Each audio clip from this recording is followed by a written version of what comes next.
हरे कृष्णा। आप सभी भक्तों का बहुत बहुत स्वागत है संध्याकालीन सत्र में। हम लोग path of perfection Srila Prabhupada ji द्वारा विरचित ग्रंथ को पढ़ रहे हैं। इसके 4 अध्याय पहले हो चुके हैं, 5वें अध्याय पर चर्चा शुरू करेंगे। शुरू करने से पहले आप सभी भक्तों से रिक्वेस्ट है, इन मंगलाचरण को आप सब उठाइएगा। कृपा की अभिलाषा करते हुए प्रार्थना के भाव में इन प्रार्थनाओं को दोहराइएगा। ओम अज्ञानतिमिरान्धस्य ज्ञानाञ्जनशलाकया चक्षुरुन्मीलितं येन तस्मै श्रीगुरुवे नमः। श्रीचैतन्यमनोभीष्टं स्थापितं येन भूतले स्वयं रूपः कदा मह्यं ददाति स्वपदान्तिकं। वन्देऽहं श्रीगुरो श्रीयुतापदकमलं श्रीगुरून् वैष्णवांश्च च।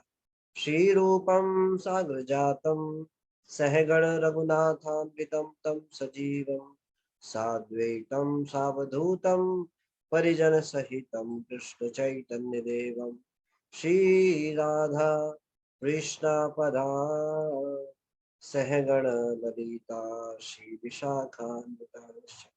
हे कृष्ण करुणा सिंधो दीनबंधो जगतपते गोपेश गोपिका कांत राधा कांत नमोस्तुते। तप्त कांचन गौरांगी राधे वृंदावनेश्वरी विश्वभानुसुते देवी प्रणमामि हरिप्रिये। वाञ्छाकल्पतरुभ्यश्च कृपा सिन्धुभ्येव च पतितानां पावनेभ्यो वैष्णवेभ्यो नमो नमः। जय श्री कृष्ण चैतन्य प्रभु नित्यानंद श्री अद्वैत गदाधर शिवासादि गौर भक्तवृंद। हरे कृष्णा कृष्ण कृष्ण हरे हरे हरे राम राम राम हरे हरे।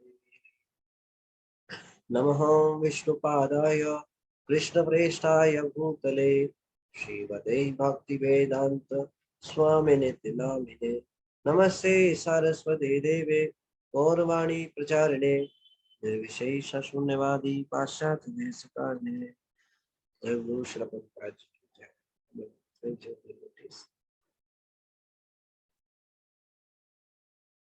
तो ये योग पाथ ऑफ परफेक्शन, योग की पूर्णता, अध्याय 5। इस अध्याय का शीर्षक है योग द्वंद्वों तथा उपाधियों से मुक्ति पाने के लिए। श्रील प्रभुपाद जी के द्वारा तात्पर्य अनुवाद इस प्रकार है। यह भौतिक जगत द्वंद्व का जगत है। एक क्षण हम ग्रीष्म ऋतु की गर्मी पाते हैं तो अगले ही क्षण शीत ऋतु की सर्दी पाते हैं। या एक क्षण हम सुखी होते हैं और अगले ही क्षण दुखी होते हैं। एक क्षण में सम्मानित होते हैं, अगले क्षण में अपमानित होते हैं। इस द्वंद्व जगत में किसी भी वस्तु को उसकी विपरीत वस्तु को समझे बिना समझना असंभव है। तो ये भौतिक संसार जो है वो द्वंद्व का जगत है। ड्युअलिटीज भरी हुई है हर चीज में। मान अपमान, ग्रीष्म ऋतु और शीत ऋतु, सुख दुख, हर चीज में द्वंद्व है।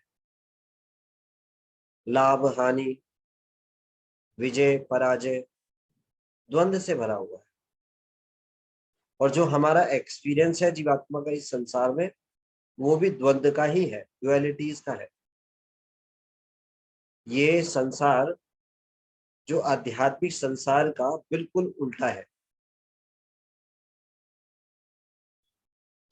श्रीमद् भगवत गीता के 15वें अध्याय के पहले ही श्लोक में भगवान बोलते हैं, पुरुषोत्तम योग अध्याय में पहले श्लोक में बताया गया कि भौतिक संसार जो है ये उल्टा संसार है आध्यात्मिक जगत का।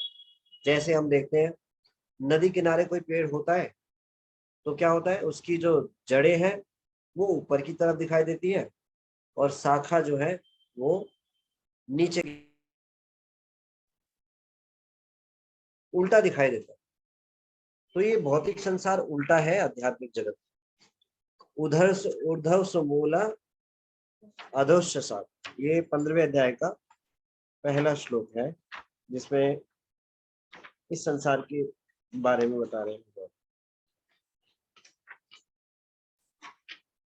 ऊर्ध्व ऊर्ध्व मूल अधा शाखम अश्वत्थम प्राहु अय्य छंदासी यस्य प्रणानी यस्तम वेद स वेद। भगवान कहते हैं, कहा जाता है कि एक शाश्वत अश्वत्थ वृक्ष है जिसकी जड़ें तो ऊपर की ओर है और शाखाएं नीचे की ओर, तथा पत्तियां वैदिक स्रोत्र है।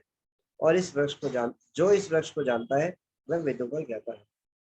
तो ये भौतिक संसार आध्यात्मिक संसार का उल्टा है। जो भी अनुभव है हमारा वो आध्यात्मिक संसार से उल्टा अनुभव है।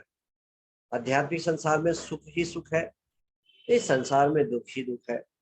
दुखालयम अशाश्वत, हमेशा दुख विद्यमान है। हम जो सुख समझते हैं वो वास्तव में सुख नहीं होता।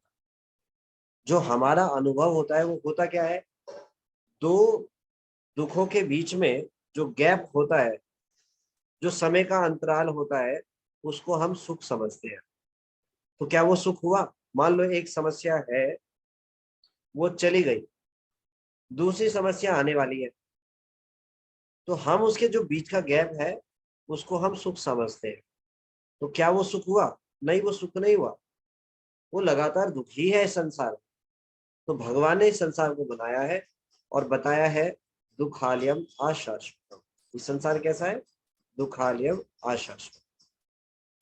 एक तो दुख से भरा हुआ है और टेम्परेरी है, इटर्नल नहीं है।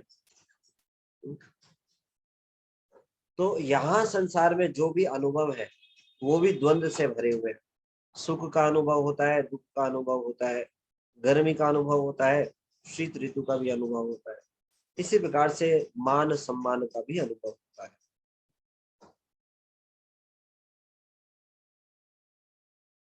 तो सम्मान को समझना तब तक संभव नहीं जब तक अपमान को ना समझा जाए। इसी प्रकार यदि हमने दुख ना भोगा हो तो हम सुख को नहीं समझ सकते। तो भक्त लोग कई बार शिकायत करते हैं, अरे प्रभु जी, उस भक्त ने मेरी बेइज्जती कर दी, मेरे को सबके बीच में ऐसा बोल दिया। अरे भगवान की बड़ी कृपा है, हमारे हृदय में जो अनर्थ है वो कैसे पता चलेगा बाहर आए नहीं आए? अंदर ही तो विराजमान होकर नहीं बैठे। अब मान लो सम्मान ही मिलता रहा तो कैसे पता चलेगा हमारे अंदर वो अनर्थ बचा है नहीं बचा है? जब ऐसे मौके आएंगे तब पता चलता है। तो हमारे अंदर क्या है? हमारे अंदर कृष्ण प्रेम बढ़ रहा है, भगवान के प्रति भक्ति के भाव बढ़ रहे हैं, या फिर अभी संसार की बीमारी है? तो जब हमारे सामने ऐसी परिस्थिति आती है, उन परिस्थिति में जो विचलित नहीं होता वो स्थित प्रज्ञा होता है, वो भगवान की भक्ति में दृढ़ होता है। तो ये मान अपमान, ये संसार के द्वंद्व किस लिए है? हमें ट्रेंड करने के लिए, हमें सिखाने के लिए, हमें पवित्र करने के लिए। तो ये भगवान की कृपा है इस संसार में। पनिशमेंट देना एक टीचर के द्वारा बड़ी कृपा है। अगर टीचर पनिशमेंट ना दे तो सुधार की अभिलाषा नहीं होती, चाहे भय से ही क्यों ना हो। उसको ये डर रहता है कि अगर मैं गलती करूंगा तो मेरे को दंड मिलेगा, तो दंड के भय से ही एटलीस्ट वो अपने अंदर सुधार करने का प्रयास करेगा। हाईएस्ट अवस्था नहीं है, किसी कार्य को करने के लिए अलग अलग प्रेरणा है। भय से कोई करता है, कर्तव्य बुद्धि से कोई करता है, कृतज्ञता से कोई करता है, हाँ? और कोई प्रेम के स्तर पे करता है। हाईएस्ट तो यही है कि प्रेम के स्तर पे किया जाए। लेकिन अगर पाप कर्म में लगे हुए हैं और दंड की व्यवस्था हो और उस पाप कर्म से बच जाए तो ये भय अच्छा है। तो जब तक ये संसार के द्वंद्व से विचलित होते रहेंगे तब तक आध्यात्मिक जीवन में दृढ़ नहीं हो पाएंगे। इसीलिए सम्मान अपमान होना ये भगवान की कृपा ही है संसार में, जिससे हम इन द्वंद्वों से मुक्त हो सकते हैं, इनमें रह करके ट्रेंड हो सकते हैं। प्रशंसा होती है तो फूल के कुप्पा हो जाते हैं, तो भक्ति में बाधा आ जाती है। हाँ, कोई निंदा कर दे, कोई कोई कुछ बोल दे तो भक्ति में समस्या आ जाती है। इसका मतलब दृढ़ प्रतिज्ञ नहीं है भक्ति में। इसलिए भगवान ऐसी अपॉर्चुनिटी देते हैं जिनके द्वारा हम अपने स्तर को देख सकते हैं कि हमारी कितनी प्रगति हो रही है। इसी प्रकार यदि हमने दुख ना भोगा हो तो हम सुख को नहीं समझ सकते। ये बहुत इंपॉर्टेंट है। कई बार लोग शिकायत करते हैं ये भगवान ने दुख बनाए ही क्यों। हाँ, सबसे पहले तो ये समझ में आना चाहिए हम गलत जगह रह रहे हैं। मान लो कोई जेल में रह रहा है, उसे एहसास ही नहीं हो रहा, वो सोच रहा है मैं घर में रह रहा हूँ। ये भक्तों की कृपा से भक्ति में आते हैं तो पता चलता है भैया घर में नहीं रह रहे, जेल में रह रहे हैं, जल्दी निकलो यहाँ से, यहाँ पे तो कष्ट ही होंगे। तो इस संसार में भगवान ने कष्ट इसलिए बनाए हैं जिससे वो डिस्क्रिमिनेट कर सके। उसकी बुद्धि, भगवान ने सबको बुद्धि दी है और बुद्धि का उपयोग ही इसलिए किया जाना चाहिए कि हम डिस्क्रिमिनेशन कर सके। तो बाकी बुद्धि तो पशुओं में भी है, खाने के लिए, सोने के लिए, बच्चों को पैदा करने के लिए, उनको सुरक्षा देना, उनको पालना, ये तो पशु भी करते हैं, उतनी बुद्धि तो वो भी उपयोग करते हैं। लेकिन जो मनुष्य देह मिला है उसमें जो बुद्धि मिली है ये डिस्क्रिमिनेशन के लिए मिली है कि मैं सुख तो ढूंढ रहा हूं लेकिन मेरे को सुख मिल नहीं रहा है। तो क्या कारण है, तो बुद्धि लगाए क्या कारण है, या तो मैं गलत प्रयास कर रहा हूँ या मैं गलत जगह प्रयास कर रहा हूँ। तो इस संसार में दुख इसीलिए है जिससे डिस्क्रिमिनेट कर पाए। तो हम सुख को नहीं समझ सकते, व्यक्ति को ऐसे द्वंद्वों का अतिक्रमण करना चाहिए, किंतु जब तक यह शरीर है तब तक द्वंद्व भी रहेंगे। यहाँ तक कि व्यक्ति शारीरिक धारणा से शरीर नहीं अपितु शारीरिक धारणा से निकलने का प्रयास करता हो, वहां तक उसे इन द्वंद्वों को सहना सीखना चाहिए। तो हम सुन तो लेते हैं we are not this body, we are soul, लेकिन इस ज्ञान को आत्म साक्षात्कार के स्तर पे लाना चाहिए, आत्मा के स्तर पर जीना चाहिए। जब कोई हमें कुछ कहता है तो हमें विचार करना चाहिए हम तो भगवान के नित्य अंश हैं और इस शरीर को धारण किया है, इस शरीर को बोल रहे हैं जो बोल रहे हैं, मान अपमान हो रहा है वो इस शरीर का हो रहा है। तो ऐसा अपने आप को याद दिलाना चाहिए, विचलित नहीं होना चाहिए, याद दिलाना चाहिए बार बार कि हम शरीर हैं, भगवान के नित्य दास हैं। और अगर हमें हमारे साथ ऐसा हो भी रहा है तो ये भगवान की बड़ी कृपा है। ये देह को हम बार बार धारण कर रहे हैं तो देखो देख इस देह में कितने कष्ट है। कभी सम्मान मिलता है तो भगवान को भूल जाते हैं, कभी अपमान मिलता है तो भगवान को भूल जाते हैं। तो अगर अभी समझ में नहीं आया है तो हमने अब ये सुन लिया है प्रमाणिक स्रोतों से, अब इसका प्रयास करना है। तो आत्मा के स्तर पे वे अपने जीवन को जीना चाहिए, बार बार याद दिलाना चाहिए। ये बड़ा कठिन है, लेकिन जब बार बार हम श्रवण करेंगे, अपने आप को याद दिलाएंगे, तो हमें हमारी जो मेमोरी है वो बढ़ने लगेगी, धीरे धीरे आत्मा के स्तर पे जीना लगेंगे। कई बार भक्ति में नहीं आते हैं तो नहीं होता, लेकिन जब प्रैक्टिस करते हैं तो फिर चीजें जो हम सुनते हैं वो याद आने लगती है। भगवान की विशेष कृपा है, भगवान परमात्मा रूप में हृदय में सबके विराजमान है। भगवान सबकी सहायता करते हैं, उपदेष्टा, अनुमंता, भर्ता, भोक्ता, महेश्वर। हृदय में बैठे हुए भगवान ये 5 कार्य करते हैं। उपदेष्टा जीवात्मा के सारे कार्यकलापों को देखते हैं। अनुमंता एक तो देखते हैं और उसकी इच्छा के अनुसार अनुमंता उसको अप्रूव्ड करते हैं। भरता उसकी इच्छा के अनुसार उसको भरने का प्रयास करते हैं। और कौन है वो भरता, भरते हैं। भोक्ता और क्या है वो, हमेशा वो भोक्ता बने रहते हैं। हृदय में विराजमान है, इन कार्यों को कर रहे हैं, लेकिन है कौन, भोक्ता और महेश्वर है, 3 कार्य करते हैं। और कौन है वो, भरता, भोक्ता, महेश्वर। तो जीव को भरते हैं, सबके कार्यकलापों को देखते हैं और कि इनकी इच्छाओं के अनुसार उनको व्यवस्था करते हैं। तो जब कोई सिंसियरिटी के साथ ऐसा प्रयास करता है तो भगवान उसको सही समय पे वो अपने जीवन में अप्लाई कर सके उसको याद दिलाते हैं। मान लो कोई भगवान की तरफ बढ़ना चाहता है, आध्यात्मिक जीवन में प्रगति करना चाहता है, तो जो श्रवण करेगा तो भगवान फिर उसकी सहायता करेंगे। जिस समय पे क्या चीज अप्लाई करनी है भगवान उसको याद दिलाएंगे। देखो उस लेक्चर में ऐसा बताया था, ऐसा करना चाहिए। शुरुआत में ये थोड़ा कठिन होगा, भूल जाएंगे, लेकिन जितनी गंभीरता से हम सुनेंगे भगवान उसको रिमेम्बर कराएंगे। भगवान भगवत गीता में बोलते हैं 15वें अध्याय के 15वें श्लोक में, मता स्मृति ज्ञानम अपूर्णम च भगवान से ही स्मृति और विस्मृति आती है। तो भगवान ऐसे सिंसियर गंभीर भक्तों को सहायता करते हैं आत्मा के स्तर पे जीने के लिए, भगवान के सेवक के रूप में अपने जीवन जीने के लिए। तो जब ऐसे क्षण आते हैं तो भगवान सहायता करते हैं। जो इस संसार में भोग करना चाहता है भगवान उसकी भी सहायता करते हैं उसकी इच्छाओं के अनुसार। तो हमें क्या करना चाहिए? शरीर के स्तर पे प्रयास करना चाहिए। भगवत गीता के 2वें अध्याय में कृष्ण अर्जुन को सूचित करते हैं कि सुख और दुख द्वंद्व केवल शरीर के कारण। ये शरीर है तो द्वंद्व है, ये शरीर छूटने के बाद कोई द्वंद्व नहीं है। आत्मा सत्य चित आनंद का बना हुआ है और जब वो अपने वास्तविक स्थान में स्थित हो जाता है तो उसमें द्वंद्वों का कोई प्रभाव नहीं पड़ता। लेकिन शुद्ध भक्त इस शरीर में भी रहकर इन संसार के द्वंद्वों से मुक्त होते हैं। भक्तों पे एप्लीकेबल नहीं होते, भक्तों पे द्वंद्व कार्य नहीं करते।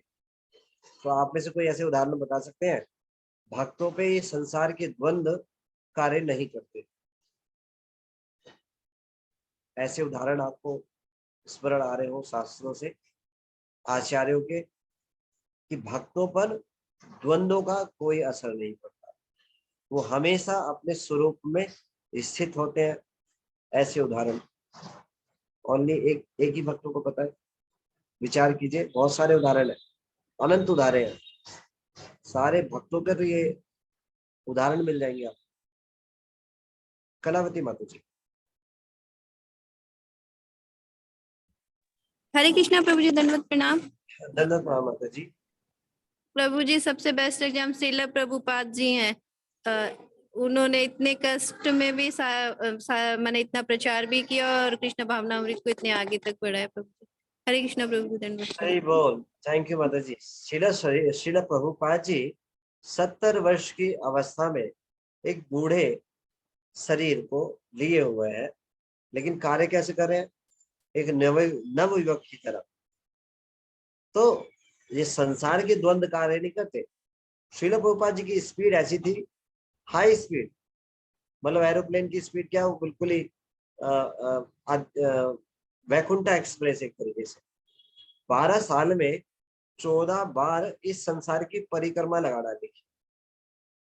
देखिए, पूरे संसार के चक्कर लगा डाले, जहां जाए वहां उस स्थान को छुए, पवित्र करें, जो लोग उनसे बात करें उनको पवित्र करें, जो संपर्क में आए। जैसे चैतन्य महाप्रभु साउथ इंडिया यात्रा में गए, जहां पे गए जो संपर्क में आया, हरे कृष्णा कृष्णा कृष्णा हरे हरे, हरे राम राम राम हरे हरे। जो संपर्क में आया उसको भी द्वंद्व से मुक्त कर दे। ऐसे ही हमारे श्रील प्रभुपाद जी जहां जहां जिस स्थान पे गए उनको द्वंद्वों से मुक्त कर दिया। इतने एम्पावर्ड आचार्य, इतने पावरफुल आचार्य, जो इस संसार के द्वंद्व जिसपे कोई कार्य ही नहीं करते। सारे द्वंद्व भी सोचते होंगे क्या करें, 70 वर्ष की है उम्र है, हम इन पे काम ही नहीं कर पा रहे, कुछ असर ही नहीं डाल पा रहे।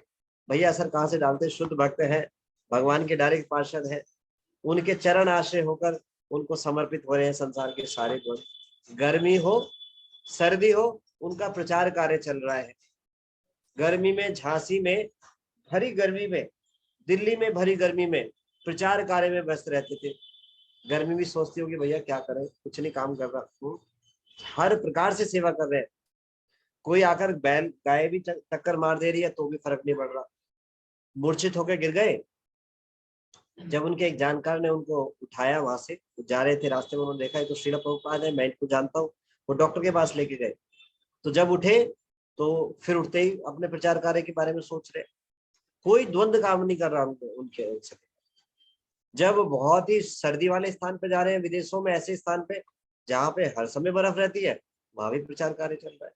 हरे कृष्णा कृष्ण कृष्णा हरे हरे, हरे राम राम राम हरे हरे। कार्य क्या है? एक ही कार्य है। कोई सम्मान दे तो भी वही कार्य कर रहे हैं, कोई अपमान करे तो भी वही कार्य कर रहे हैं। श्रील प्रभुपाद जी जब विदेश में गए तो वहां पर जो लोग जुड़े उनको इतना भी नहीं पता था कि आचार्य को, गुरु को कैसे सम्मान देना चाहिए। तो एक भक्त ने व्यवस्था की, एक स्थान पर जाकर प्रचार का कुछ आयोजन किया और गए वहां पर, लोग वहां पर आए हुए थे और श्रील प्रभुपाद जी पहुंचे। तो वहां उनको इतना भी ज्ञान नहीं था कि गुरु के लिए आसन होना चाहिए, व्यास आसन होना चाहिए बैठाने। तो गए ऐसे डायरेक्टली बोल दिया श्रील प्रभुपाद। श्रील प्रभुपाद बिना आसन के ही बैठ गए। लेकिन जब उनको ये बात रियलाइज हुई तो श्रील प्रभुपाद जी के पास जाकर के श्रील प्रभुपाद जी के पास जाकर के वो बोलते हैं, हे श्रील प्रभुपाद, मेरे को क्षमा कीजिएगा, मैं मूर्ख हूँ, मुझे कोई ज्ञान नहीं है, मेरे को कोई ज्ञान नहीं था। मुझे आज रियलाइज हो रहा है कि मैंने कैसा व्यवहार किया। आपको तो मुझे सिंहासन पे बैठाना चाहिए था, मैंने आपको जमीन पर ही बैठा दिया। तो श्रील प्रभुपाद जी क्या बोलते हैं, don't worry and I am so thankful to you. उस दिन जब मैंने प्रवचन दिया तो मुझे अपनी मैया की गोद में बैठा हुआ अनुभव। पृथ्वी मैया कौन है? भूदेवी, भगवान की पत्नी। तो मेरी कौन है? मैया की गोद में बैठा दिया। देखिए श्रील प्रभुपाद जी किस प्रकार से देखते हैं, किस प्रकार से कनेक्ट करते हैं चीजों को, हर चीजों को, और किस प्रकार से प्रेम बांटते हैं। उस भक्त के सुनकर आंसू आने लगे, इतना प्रेम। तो श्रील प्रभुपाद जी पे संसार के जो द्वंद है वो कार्य नहीं करते। कोई सम्मान दे तो ठीक, ना दे तो ठीक। क्यों? उनका भजन निरंतर चल रहा है। श्रील प्रभुपाद जी का भजन क्या है? श्रील प्रभुपाद जी का भजन है प्रचार। यारे देखो तारे कहो कृष्ण उपदेश, केवल यही कार्य है। चैतन्य महाप्रभु के इस आंदोलन को उन्होंने उनके गुरु के आदेश को धारण किया और सर्वत्र फैलाया। श्रील प्रभुपाद जी का प्रचार ही भजन है। निरंतर हर समय प्रचार में व्यस्त रहते हैं, कभी उन पे कोई द्वंद्व कार्य नहीं करता। एक और एग्जाम्पल, श्रील प्रभुपाद जी की चर्चा आई है तो श्रील प्रभुपाद जी का उदाहरण लें। जब हम यात्रा करते हैं एक स्थान से दूसरे स्थान पे, जहां पर समय का अंतर होता है, जैसे अभी यहाँ पर रात है तो यूएस में इस समय दिन होगा, ऐसे अलग अलग कंट्री में समय का डिफरेंस अंतराल रहता है, कहीं पे 5 घंटे का, कहीं पे 12 घंटे का। तो ये अंतराल के कारण एक जेट, क्या बोलते हैं, जेट, कोई भक्त मुझे बता सकते हैं एग्जैक्ट वर्ड क्या है? जेट लैग, सॉरी, क्रिएट हो जाता है, जिसका बॉडी पे बहुत ही भीषण प्रभाव होता है। लेकिन भक्त अपने अनुभव को बता रहे थे, श्रील प्रभुपाद जी जिस स्थान पे भी जाते थे और उस स्थान पे जैसे ही पांव रखते थे, उस स्थान के समय के अनुसार प्रभुपाद जी की बॉडी चलती थी। फॉर एग्जाम्पल, श्रील प्रभुपाद जी ने श्रील प्रभुपाद जी 8 बजे मान लो मॉर्निंग में ब्रेकफास्ट करते हैं, तो उसकी समय की गणना के अनुसार जो उनका लंच का टाइम होगा वो उसी समय उसी जगह के स्थान के हिसाब से करते हैं। प्रत्यक्ष अनुभव भक्त लोग शेयर कर रहे थे कि जिस स्थान पे जाते हैं, पैर रखते हैं, उस स्थान के समय के अनुसार उनकी बॉडी कार्य करती है। तो ये कोई साधारण बात नहीं है। तो इसका मतलब शरीर, संसार के जो द्वंद्व है उससे पूर्णतः मुक्त है। नहीं तो आप देखिए इतना इतना बिजी ट्रैवल, हर दिन प्रभुपाद जी का ट्रैवल रहता था, कभी ट्रेन से, कभी एरोप्लेन से। 12 साल में 14 बार पूरे विश्व का भ्रमण करना, इसका मतलब समझ लीजिए एक साल में पूरे देशों का चक्कर लगाएंगे। प्रीचिंग प्रोग्राम में कितना बिजी शेड्यूल रहता होगा। प्राय ऐसा ही रहता होगा कि लगभग हर दूसरे दिन एक दिन उनका ट्रैवल है, हर दिन। आप सोचिए, ऐसे में हम कहीं यात्रा करते हैं, 5 दिन के लिए बिस्तर पे पड़ जाते हैं जब यात्रा करके आते हैं। कार्तिक यात्रा की थी, आने के बाद क्या हाल हुआ होगा अपना भक्त लोग जानते हैं, सभी सभी। हाँ, मेरे को याद आ रहा है, ऐसे पड़ गए पता नहीं कितने थक गए हैं। हाँ? ऐसा ऐसा हाल हुआ प्रभु जी, 1 महीने बेड रेस्ट किया। माता जी कह रहे हैं 1 महीने तक, ठीक है। और श्रील प्रभुपाद जी का रोज ही कार्य था, एक देश से दूसरे देश में, एक दूसरे देश से तीसरे देश में। तो श्रील प्रभुपाद जी पे संसार के द्वंद्व कार्य नहीं करते थे, तो भगवान के शुद्ध भक्तों पर इस संसार के द्वंद्व कार्य नहीं करते। थैंक यू माता जी, बहुत अच्छा उदाहरण दिया। दूसरे भक्त मेहुल प्रभु जी ने हैंड रेज किया था, तो दूसरा ऐसा उदाहरण। हरे कृष्ण प्रभु जी। हरे कृष्ण साहब। यस हरिदास ठाकुर जी का एग्जाम्पल आ सकता है, जब वैश्या दूषित करने आई थी, वो भटके नहीं अपनी, और बल्कि अपनी साधना से उसको भी भक्त बना दिया। हरि बोल। श्रीला हरिदास ठाकुर, एक सुंदर वैश्या उनके पास आई और क्या हुआ, वो भी भक्त बन गए। तो भगवान के शुद्ध भक्तों पे द्वंद्वों का प्रभाव नहीं पड़ता। Very nice. और कोई उदाहरण? कलावती माता जी। यस माता जी। हरे कृष्णा प्रभु जी, दंडवत प्रणाम। नमस्कार माता जी। प्रभु जी, बंसीधर बाबा जी का आ सकता है, जो कभी मान अपमान की उन्होंने परवाह नहीं की, वो बिना नहाए इतने एब्सॉर्ब रहते थे कि बिना नहाए भी भगवान की सेवा करते थे। बिल्कुल सही उत्तर। हरे कृष्णा प्रभु जी, धन्यवाद। बंसीदास बाबा जी महाराज, उनको भी संसार के द्वंद्वों का कोई प्रभाव नहीं पड़ता था। उनको संसार से कोई लेना देना नहीं था, वो संसार में रहते ही नहीं थे। वो हर समय आध्यात्मिक जगत में रहते थे और भगवान के विग्रह साक्षात डायरेक्टली उनसे आदान प्रदान करते थे। गौर निताई के साथ उनका बड़ा अद्भुत नाता था, अद्भुत संबंध था। विग्रह उनसे बात करते थे, आदान प्रदान करते थे। वो इस संसार में रहकर भी संसार में नहीं रहते थे। बंसीदास बाबा जी महाराज ना नहाते थे, ना धोते थे, और कैसे रहते थे? हमेशा कृष्ण प्रेम में। नहाना धोना ये सब है भक्ति में आगे बढ़ने के लिए। किन लोगों के लिए? बद्ध जीवात्माओं के लिए। जो भगवान के शुद्ध भक्त हैं, वो बाहरी रूप से आश्रित नहीं होते किसी चीज पे। वो शरीर के स्तर पे है ही नहीं, वो आत्मा के स्तर पे, अपने वास्तविक स्वरूप के स्तर पे अपने जीवन को जी, भगवान के प्रेम में, भगवान की भक्ति में। तो शुद्ध भक्तों पे इनका असर नहीं होता। Thank you. ब्रजेश लता माता जी। हरे कृष्णा प्रभु जी। रूप हरे गोस्वामी थे जो एक दिन रोटी मांग के 4-4 दिन 10-10 दिन के लिए मतलब प्रसाद रख लेते थे, उसको बुझा बुझा के खाते। Thank you. हमारे आचार्य सद गोस्वामी प्रभुपाद, समय का ज्यादा क्षमन ना हो, क्योंकि चैतन्य महाप्रभु ने आदेश दिया है ग्रंथों की रचना करनी है। अब सारे लीला स्थली को पुनर्स्थापित करना है, ढूंढना है, पुनर्जीर्णोद्धार करना है, मंदिरों को स्थापित करना है, प्रचार कार्य को स्थापित करना है। तो केवल शरीर के कार्य को बहुत ही क्षणिक मात्र कर रहे हैं। जैसे चपातियां ले आते हैं, एक साथ इकट्ठी करके रख लेते हैं, सुखा लेते हैं, जिससे कि ज्यादा समय ना लगे। रोज रोज जाएंगे तो समय लगेगा, और उनको पानी में भिगोते थे और खा लेते थे। रघुनाथ दास गोस्वामी केवल 1 दोना छाछ पीते थे। तो शरीर के द्वंद्वों से पूर्णतः मुक्त थे। निद्रा आहार विहार विजितो, निद्रा आहार को पूर्णतः उन्होंने जीत लिया था। ठीक है। दुर्गा माता जी। हरे कृष्ण प्रभु जी, धन्यवाद प्रणाम। हरे कृष्णा माता जी। प्रभु जी, कर्माबाई की खिचड़ी जो जगन्नाथ जी को बिना नहाए बनाते थे, वो भोग लगाते थे। ठीक है माता जी, थैंक यू। कर्माबाई वो भी संसार के द्वंद्व से मुक्त थी। क्यों? शरीर के स्तर पे नहीं थी, भगवान के प्रेम में भगवान से इतनी आसक्ति थी। उन्हें नहीं पता था भगवान की सेवा में 2 नियम बहुत महत्वपूर्ण है।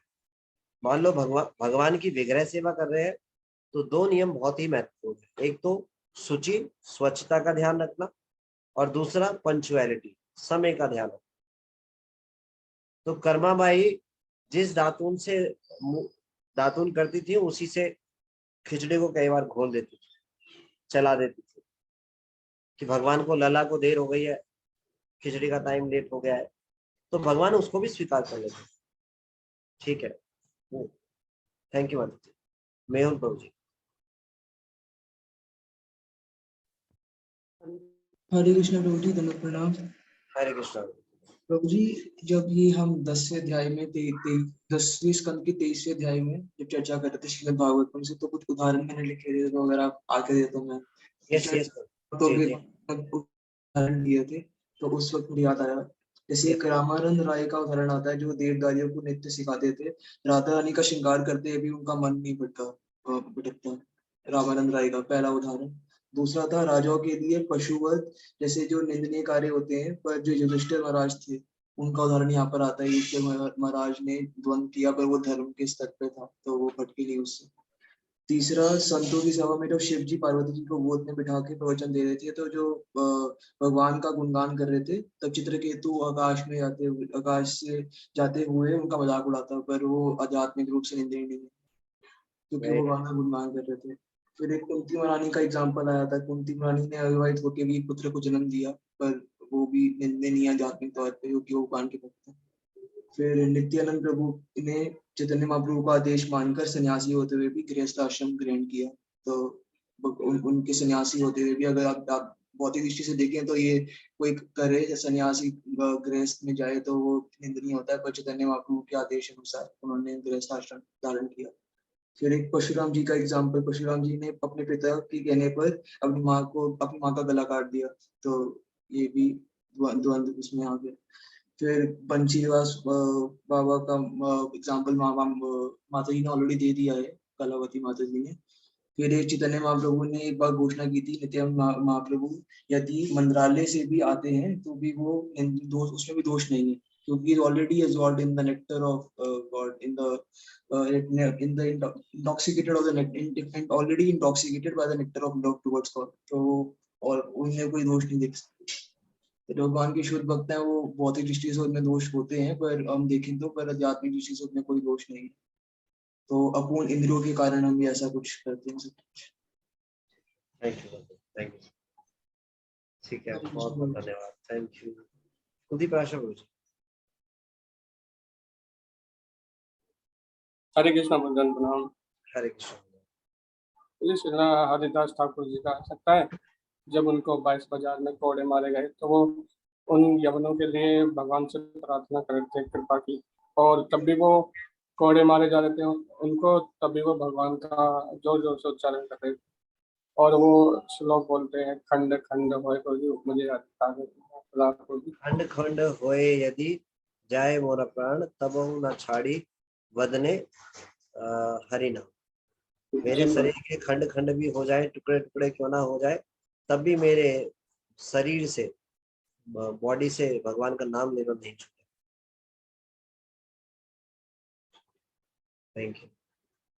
Thank you so much. वैसे बहुत सारे दान, बहुत बहुत धन्यवाद आप सब का। तो आगे बढ़ेंगे।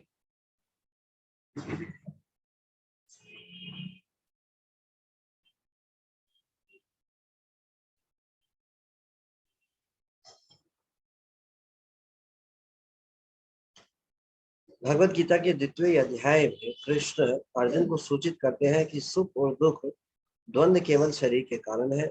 यह चर्मरोग या खुजल जैसा केवल इसलिए कि खुजली हो रही है, व्यक्ति को उसे खुजाने में पगला नहीं जाना चाहिए।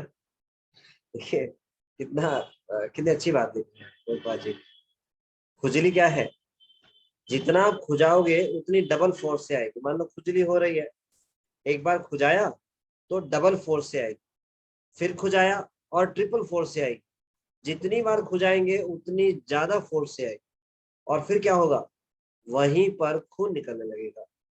तो इस संसार के द्वंद्व है, इनके पीछे भागेंगे तो केवल पगला जाएंगे, दिमाग चल जाएगा। तो केवल मच्छरों के काटने के कारण हमें छींकना नहीं चाहिए, ना ही कर्तव्य छोड़ना चाहिए। द्वंद्व अनेक है जिन्हें हमें सहना चाहिए। मान लो कोई ऑफिस जाए और बोले बॉस से, अरे मैं आपके यहाँ नौकरी नहीं करता, आपके यहाँ मच्छर बहुत है। बताइए, अब ये द्वंद्व है एक तरीके का। ऑफिस में जा रहे हैं नौकरी करने के लिए, वहां पे मच्छर ने काट लिया, अरे आपके यहाँ तो ऑफिस में मच्छर बहुत है, मैं नहीं नौकरी कर रहा, छोड़ दूंगा यहाँ से। उस द्वंद्व को सहन नहीं करा तो क्या होगा, समस्या पड़ जाएगा ना। हाँ, पूरे महीने समस्या आएगी। तो द्वंद्व को क्या करना चाहिए, सहन करना चाहिए। द्वंद्व अनेक है जिन्हें हमें सहना चाहिए, परंतु यदि मन कृष्ण भावना अमृत में स्थित है तो ये द्वंद्व महत्वहीन प्रतीत होने लगे। ऐसे द्वंद्वों को कैसे सहन करें। ज्ञान विज्ञान त्रितात्मा, भगवत गीता 6 अध्याय के 8 श्लोक को बता रहे हैं। ज्ञान विज्ञान त्रितात्मा कूटस्थो विजेतेन्द्रिया युक्ते इत्युच्यते योगी समलोष्टा शम कांचना वह व्यक्ति आत्म साक्षात्कार को प्राप्त तथा योगी कहलाता है, जो अपने अर्जित ज्ञान तथा अनुभूति से पूर्णतः संतुष्ट रहता है। ऐसा व्यक्ति अध्यात्म को प्राप्त तथा जितेंद्रिय कहलाता है। वह सभी वस्तुओं को, चाहे वे कंकड़ हो, पत्थर हो या कि सोना, एक समान दिखता है। तो जो ज्ञान में स्थित है, आत्म साक्षात्कार में स्थित है, वो संसार के द्वंद्वों में नहीं फंसता। उसको पता है जीवन का लक्ष्य क्या है। जीवन का एकमात्र लक्ष्य है भगवान को प्रसन्न करना। बस इसी के लिए वो जीवन को जीता है। अब वो सुखी अवस्था में हो तो भी यही कार्य करेगा, दुख की अवस्था में हो तो यही कार्य करेगा। सुख आ जाएगा तो विचलित नहीं होएगा, दुख आएगा तो विचलित नहीं होगा। क्यों? लक्ष्य क्लियर है। जैसे अर्जुन को एकमात्र लक्ष्य दिखाई दे रहा था। सबसे प्रश्न पूछा द्रोणाचार्य जी ने, बताओ क्या दिख रहा है? कोई बोल रहा है पेड़ की डाल दिख रहा है, चिड़िया का पंख दिख रहा है, सबने अलग अलग बोला। लेकिन अर्जुन ने क्या बोला? मुझे तो केवल चिड़िया की आंख दिखाई दे। इसी प्रकार से भक्तों को चिड़िया की आंख दिखाई देती है, केवल कृष्ण की प्रसन्नता। कोई भी कार्य कर रहे हैं, कृष्ण की प्रसन्नता होनी चाहिए। उसमें दुख मिल रहा है, कोई प्रॉब्लम नहीं। उसमें संसार का सो कॉल्ड सुख भी मिल रहा है, तो भी उससे फूल के कुप्पा नहीं हो जाते, भगवान को भूल नहीं जाते। जैसी भी स्थिति है, अपने भजन में लगे रहते हैं। अपने जीवन के लक्ष्य को प्राप्त करने के लिए वो क्या है? कृष्ण को प्रसन्न करना, केवल उसी के लिए प्रयास। तो हमें मन को कृष्ण भावना में स्थित करना होगा, अगर इन संसारों के द्वंद्व से मुक्त होना है। नहीं तो द्वंद्व से मुक्त नहीं होंगे। जब तक द्वंद्व रहेगा, सबसे ईर्ष्या करेंगे, द्वेष करेंगे, क्रिटिसाइज करेंगे। एक बार एक पेड़ के नीचे 3 लोग सो रहे थे। एक रजोगुणी था, एक तमोगुणी था, एक सतोगुणी था। सो गए। उनके पास बहुत सारी टोपियां थी। सबने अपनी टोपी अपने जो है, एक प्रकार से वो टोपी बेचने वाले थे, ऐसा कह सकते हैं। उनके पास बहुत सारी टोपियां थी। ये स्टोरी आपने सुनी होगी पहले भी, बचपन में। तो वो सो गए वहां पर। अब उस पेड़ पे बंदर थे। बंदर आए और वो सारी टोपियों को उठा करके ले गए। बहुत सारे बंदर। तो तीनों लोग जब उठे तो देखा टोपियां गायब। अब क्या करें? तो तमोगुणी व्यक्ति उठा, गुस्से में, क्रोध में, लाल, प्राय पागल सही हो, बंदर को गाली देने लगा। इस संसार में जो क्रिएट करने वाले भगवान है, उनको गाली देने लगा। गाली देने के बाद शराब पी और नशे में धुत होकर सो गया। ये तो है तमोगुणी व्यक्ति की अवस्था। तो इस संसार में द्वंद्व आएंगे तो कौन कैसे रिएक्ट करेगा? तमोगुणी व्यक्ति ऐसे रिएक्ट करेगा। जिस व्यक्ति के द्वारा वो कष्ट मिला है उसको गाली देगा और अल्टीमेटली भगवान को गाली देगा, और फिर पिएगा नशे में और तमोगुण में जाकर पढ़ के सो जाएगा। ये तमोगुणी व्यक्ति की पहचान। दूसरा रजोगुणी व्यक्ति था। उसने देखा अच्छा मेरी टोपी ले ली, कुछ उपाय करना पड़ेगा।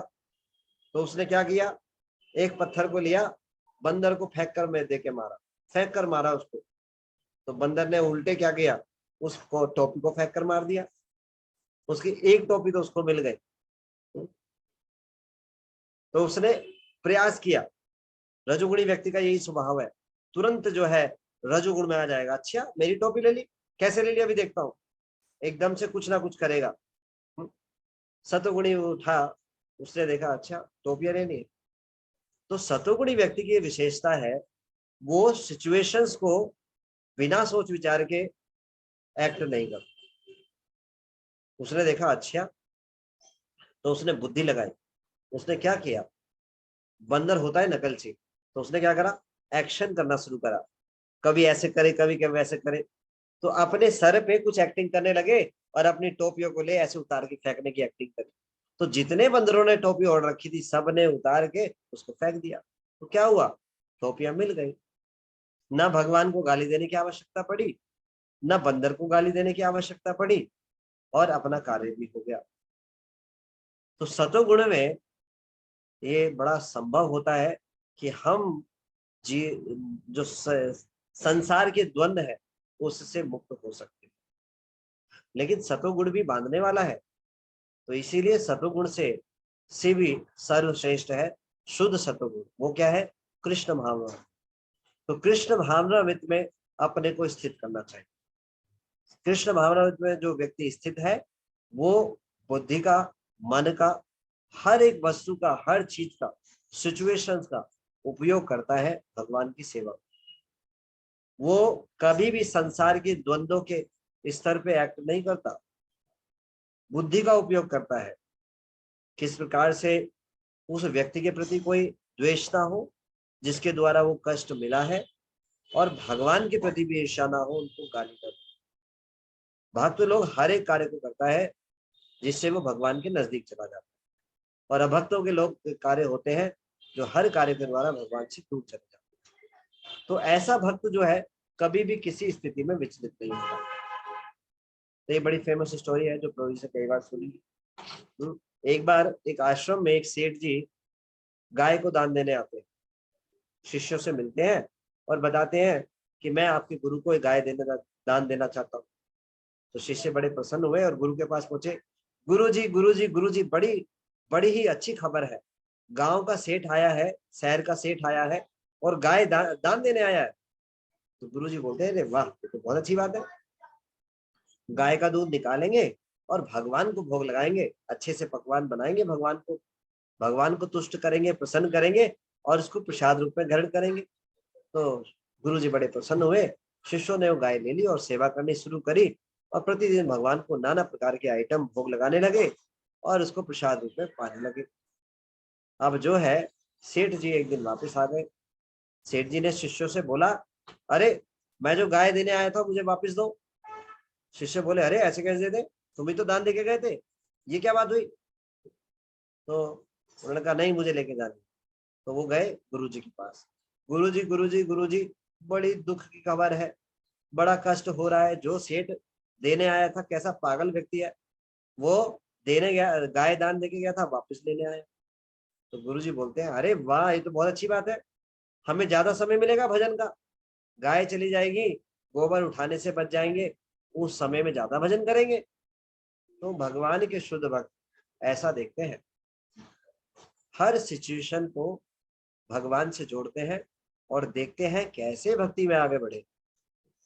तो यही एक भक्त का जो है विशेष गुण है। ज्ञान का अर्थ है सैद्धांतिक ज्ञान और विज्ञान का तात्पर्य है व्यवहारिक ज्ञान।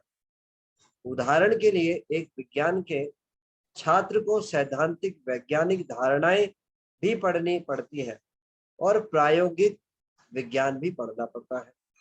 केवल किताबी ज्ञान सहायक नहीं होता, व्यक्ति को चाहिए कि वह इस ज्ञान का उपयोग करने में भी समर्थ हो। इसी प्रकार योग में व्यक्ति केवल सैद्धांतिक ज्ञान ही नहीं अपितु प्रायोगिक ज्ञान भी होना चाहिए। ये बहुत ही महत्वपूर्ण बात है। कोई भी ज्ञान हम ग्रहण करते हैं उसका प्रैक्टिकल एप्लीकेशन होना चाहिए। और भगवान ने जो भगवत गीता का ज्ञान दिया है, ये ज्ञान है ज्ञानम विज्ञानम सहितम यद ज्ञात्वा मोक्षते अशुभ। ऐसा ज्ञान है भगवत गीता का जिसको प्राप्त करके विज्ञानम सहितम, जब इसको प्रैक्टिकल अपने जीवन में अप्लाई करते हैं तो तत्क्षण ही वो सारे संसार के अशुभताओं से शुभ, ये जो द्वंद्व है उनसे मुक्त हो जाता है। लेकिन ज्ञान का प्रैक्टिकल एप्लीकेशन होना चाहिए। तो श्रील प्रभुपाद जी की असीम कृपा से ये भक्ति योग जो है बड़ी आसानी से अभ्यास किया जा सकता है। बाकी यह अन्य मार्ग है, वो केवल सुनने की दृष्टि से तो अच्छे लगते हैं, लेकिन उनको प्रैक्टिकल कर पाना संभव नहीं है। कलयुग के लोगों में ना उतना ज्ञान है, बुद्धि है, बल है, स्मृति है, उतनी तपस्या का बल है, नहीं कर सकते। तो प्रायोगिक ज्ञान जो है होना बहुत ही आवश्यक है। तो इसको प्रैक्टिकली कैसे कर पाएंगे? मान लो अगर ज्ञान के स्तर पे कोई ये प्रैक्टिस करे, मैं ये शरीर नहीं हूँ, आत्मा हूँ, ज्ञान के स्तर पे बड़ा मुश्किल हो जाएगा। लेकिन अगर भक्ति के स्तर पे करे तो भक्ति के स्तर पे करने से स्वाभाविक भगवान के सेवक के रूप में कार्य हो रहे हैं, तो स्वतः ही वो इस चेतना में रहेगा, मैं भगवान का दास हूँ, भगवान के भक्तों का दास हूँ। उसे अलग से याद कराने की जरूरत ही नहीं है, वो भगवान की सेवा में लगा हुआ है, उस स्तर पे स्वतः ही कार्य कर रहा है। तो ये प्रैक्टिकल है, ज्ञानम विज्ञानम सहित। केवल यह समझना कि मैं शरीर नहीं हूं तथा उसी के साथ बेहुदी हरकतें करते रहने से लाभ नहीं होगा। ऐसी कई संस्थाएं हैं जहां सदस्यगण धूम्रपान तथा नशा करते हुए एवं विषयी जीवन भोगते हुए वेदांत दर्शन पर गंभीरता पूर्वक चर्चा करते हैं। मात्र किताबी ज्ञान मदद नहीं कर सकता। तो कोई इस प्रकार से पशु व्रत कार्य करे, ये धूम्रपान करना, नशा करना, शास्त्रों के विरुद्ध कार्य करना, ये पशु वृत्ति के समान ही है। शास्त्र पशु के लिए नहीं बने, मनुष्य के लिए बने। तो मनुष्य के लिए जो जीवन है वो नियमों का जीवन है, सिद्धांतों का जीवन है। जब वो नियमों के अनुसार जीता है अपने जीवन को, तभी वो मनुष्य माना जाएगा, नहीं तो वो पशु ही है। तो चेतना कैसी होती है? सबसे जो मनुष्यों में जो चेतना होती है सबसे निम्न स्तर होती है पशु चेतना। दिखने में तो व्यक्ति है, 2 हाथ है, 2 पैर है, लेकिन चेतना कैसी है? पशु वृत्त। उससे हायर स्तर पे क्या चेतना होती है? असभ्य मनुष्य, मनुष्य नहीं, असभ्य मनुष्य। जैसे कबीलियाई लोग होते हैं, वो मनुष्य तो है लेकिन कुछ ना कुछ मनुष्य के स्तर पे कार्य कर रहे हैं, लेकिन सभ्यता के साथ नहीं कर रहे, असभ्यता के साथ। दूसरा स्तर। तीसरा है सभ्य मनुष्य, थोड़ा सोफेस्टिकेटेड, सभ्य, कुछ नियमों का जीवन में पालन कर। उससे श्रेष्ठ स्तर है ब्राह्मण का स्तर, और सबसे श्रेष्ठ है वैष्णव। तो कृष्ण आमना अमृत भक्ति योग इतना शक्तिशाली है, तुरंत जीवात्माओं को सर्वश्रेष्ठ चेतना पर ले आता है। वो क्या है? वैष्णव। वैष्णव जो चेतना है ये सर्वश्रेष्ठ चेतना है मनुष्यों को। तो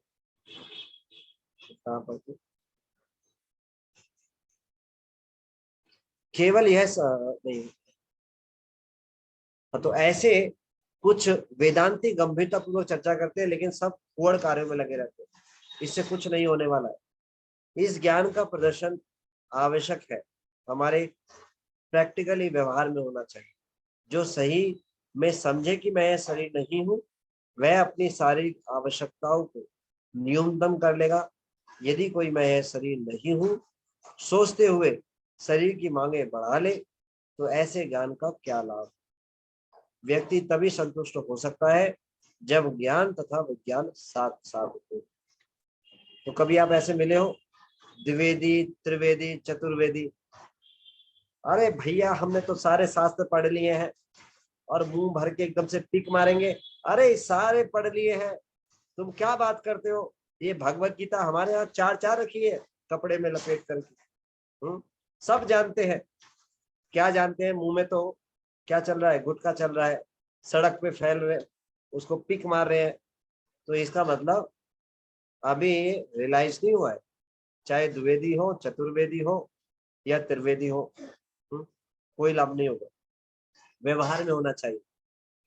भगवत गीता के पढ़ने के बाद रिजल्ट क्या होना चाहिए?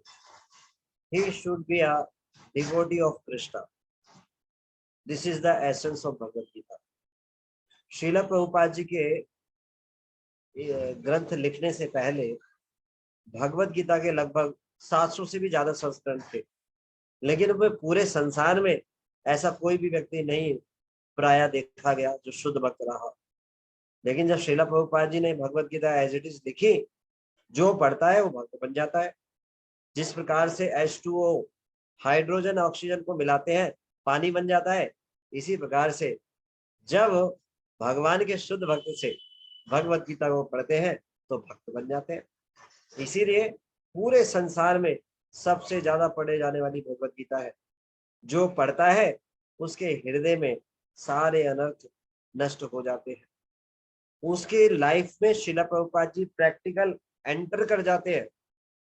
जैसे ही वो श्रील प्रभुपाद जी के बुक को पढ़ता है, प्रभुपाद जी साक्षात उसके साथ आदान प्रदान करते हैं, पर्सनली उसको इंस्ट्रक्शन देते हैं जब व्यक्ति अहंकारी होता है तो बीच बाजार में पिट नहीं सकता, लेकिन श्रील प्रभुपाद जी उसको अकेले अकेले चुपचाप पीटते रहते हैं, उसके अनर्थ को खत्म करते हैं।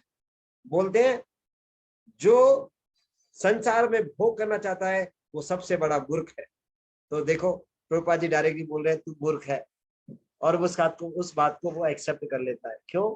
सबके सामने नहीं बोल रहे, चुपचाप बोल रहे हैं। कितनी करुणा है प्रभुपाद जी की। जब किताब को पढ़ते हैं तो उसको समझ में भी आ जाता है कि मैं सबसे बड़ा मूर्ख हूँ, अब तक मैंने जीवन अपना ऐसे ही बर्बाद कर दिया, अब मुझे भक्ति करनी चाहिए, तो तुरंत भक्ति में लग जाता है।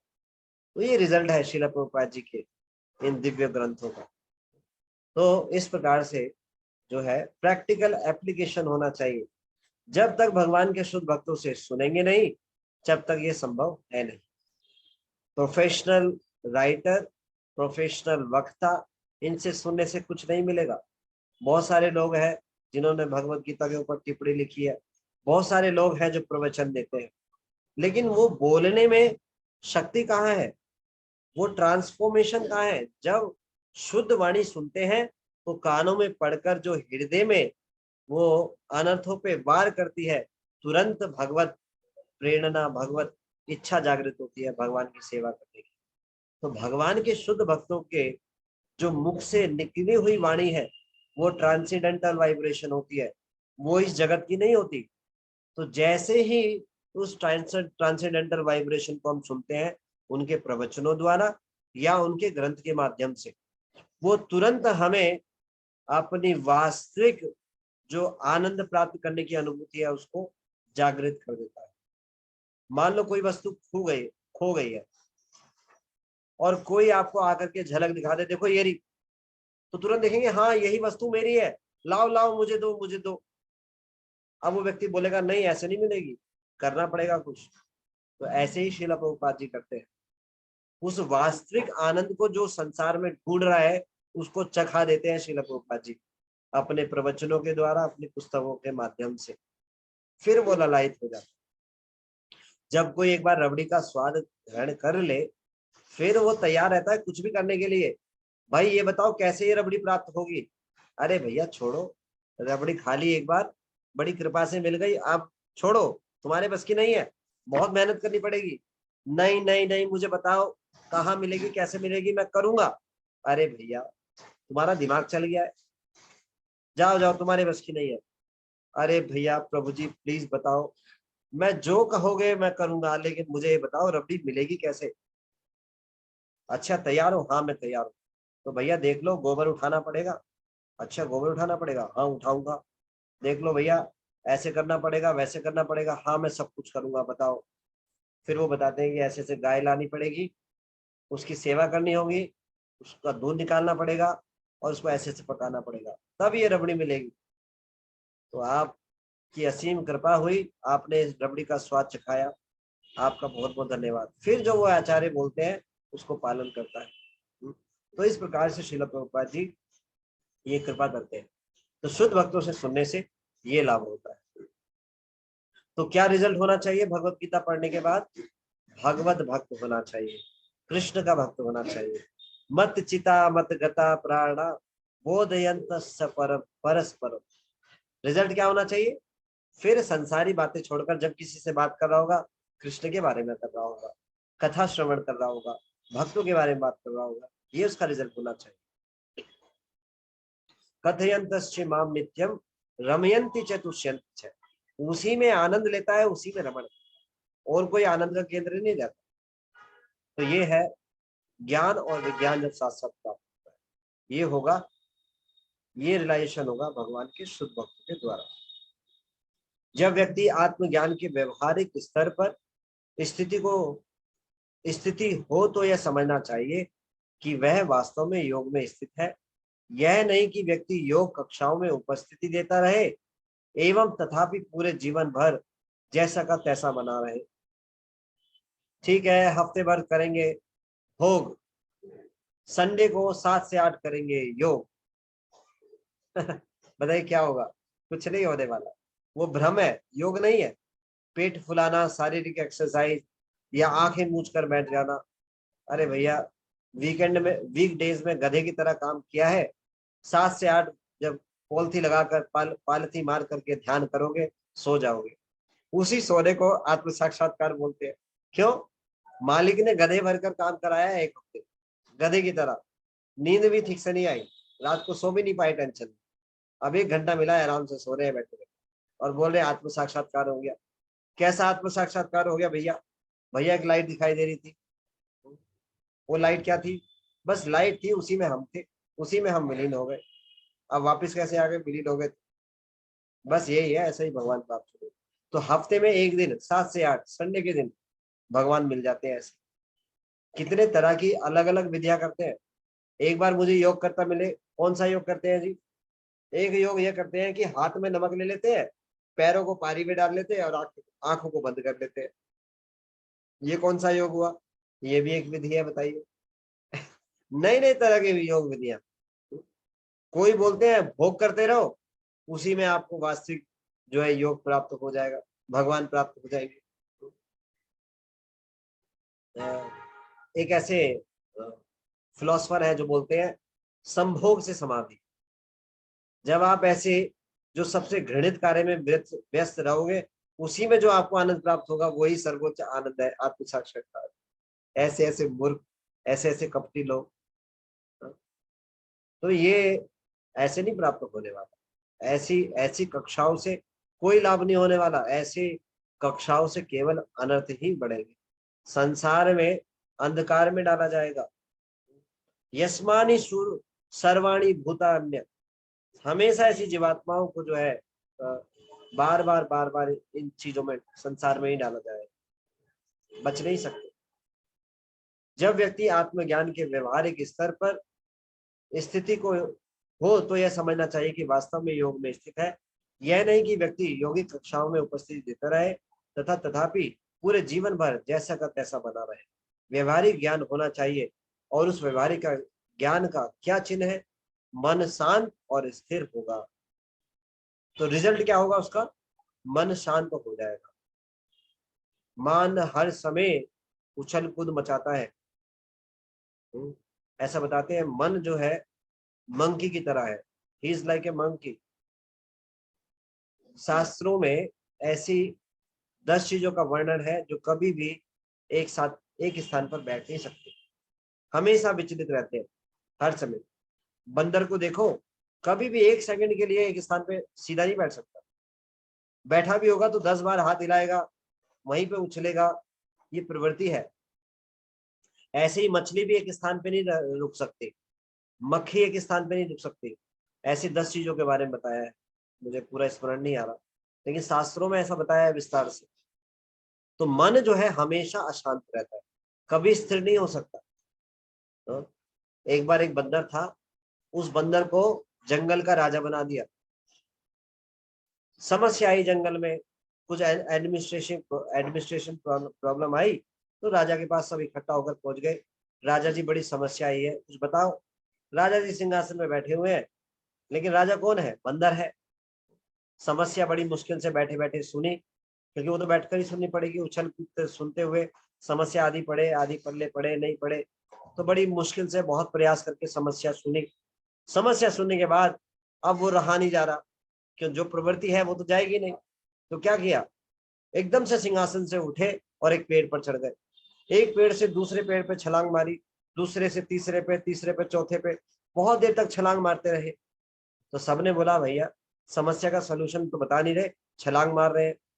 तो फिर पूछने लगे, राजा जी समस्या का समाधान तो करो, उछल कूद बंद करो, इससे क्या होगा? समस्या सॉल्व नहीं होने वाली। कह रहे, राजा जी बोले, समस्या सॉल्व हो ना हो, मैं अपना कार्य तो पूरा करूं। तो कहने का मतलब क्या है? बंदर का कार्य है केवल उछल कूद करना, हर समय विचलित रहना, इधर से उधर भागना। तो मन का कार्य भी यही है। मन जब दूषित इस भौतिक संसार से आसक्त होता है, इस संसार की चीजें उसमें भरी रहती है, तो हर समय वो बंदर की तरह ही रहता है। हाँ, लेकिन इस मन को मित्र भी बनाया जा सकता है प्रैक्टिस के द्वारा। बार बार खींच करके भगवान की सेवा में लगाएंगे तो ये मित्र बन जाएगा और सदैव शांत रहेगा, हमेशा फिर हमारी सहायता करेगा। भगवान का स्मरण कराएगा, तो ये मित्र भी है शत्रु भी है। ये हमारे हाथ में है, हम इसको मित्र बनाना चाहते हैं या शत्रु। अगर हम मन की बात को मानेंगे तो ये हमारा शत्रु बन जाएगा, मन की बात को नहीं मानेंगे, आचार्यों की बात को मानेंगे, तो ये हमारा मित्र बन जाएगा। तो मन को क्या करना चाहिए, मन पे लगाम लगानी चाहिए। देखते हैं ना भगवत गीता में रथ होता है, उसमें 5 इंद्रियां अलग अलग दिखाई है। उन इंद्रियों को बांधने के लिए लगाम होती है, जो चालक के हाथ में होती है। बुद्धि के द्वारा मन को लगाम, मन रूपी लगाम को से इंद्रियों को नियंत्रित किया जा सकता है।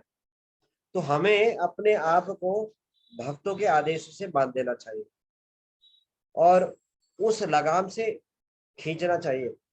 इंद्रियां भागेंगी लेकिन तुरंत याद दिलाना चाहिए आदेश को, तो क्या होगा, फिर मन शांत होने हो जाएगा, ऐसा प्रैक्टिस होगा और कभी उत्तेजित नहीं होगा। इस प्रकार आत्मसंयमी होकर व्यक्ति भौतिक चकाचौंध के प्रति आकर्षित नहीं होगा। तो इस संसार में कितने भी आकर्षण उसके सामने क्यों ना ला दिए जाए, कोई फायदा नहीं होगा, कोई लाभ नहीं होगा, उसको वो मिट्टी के समान दिखाई देंगे। रामानुचार्य के एक शिष्य थे धनुर्दास और उनकी पत्नी थी हिमांबा।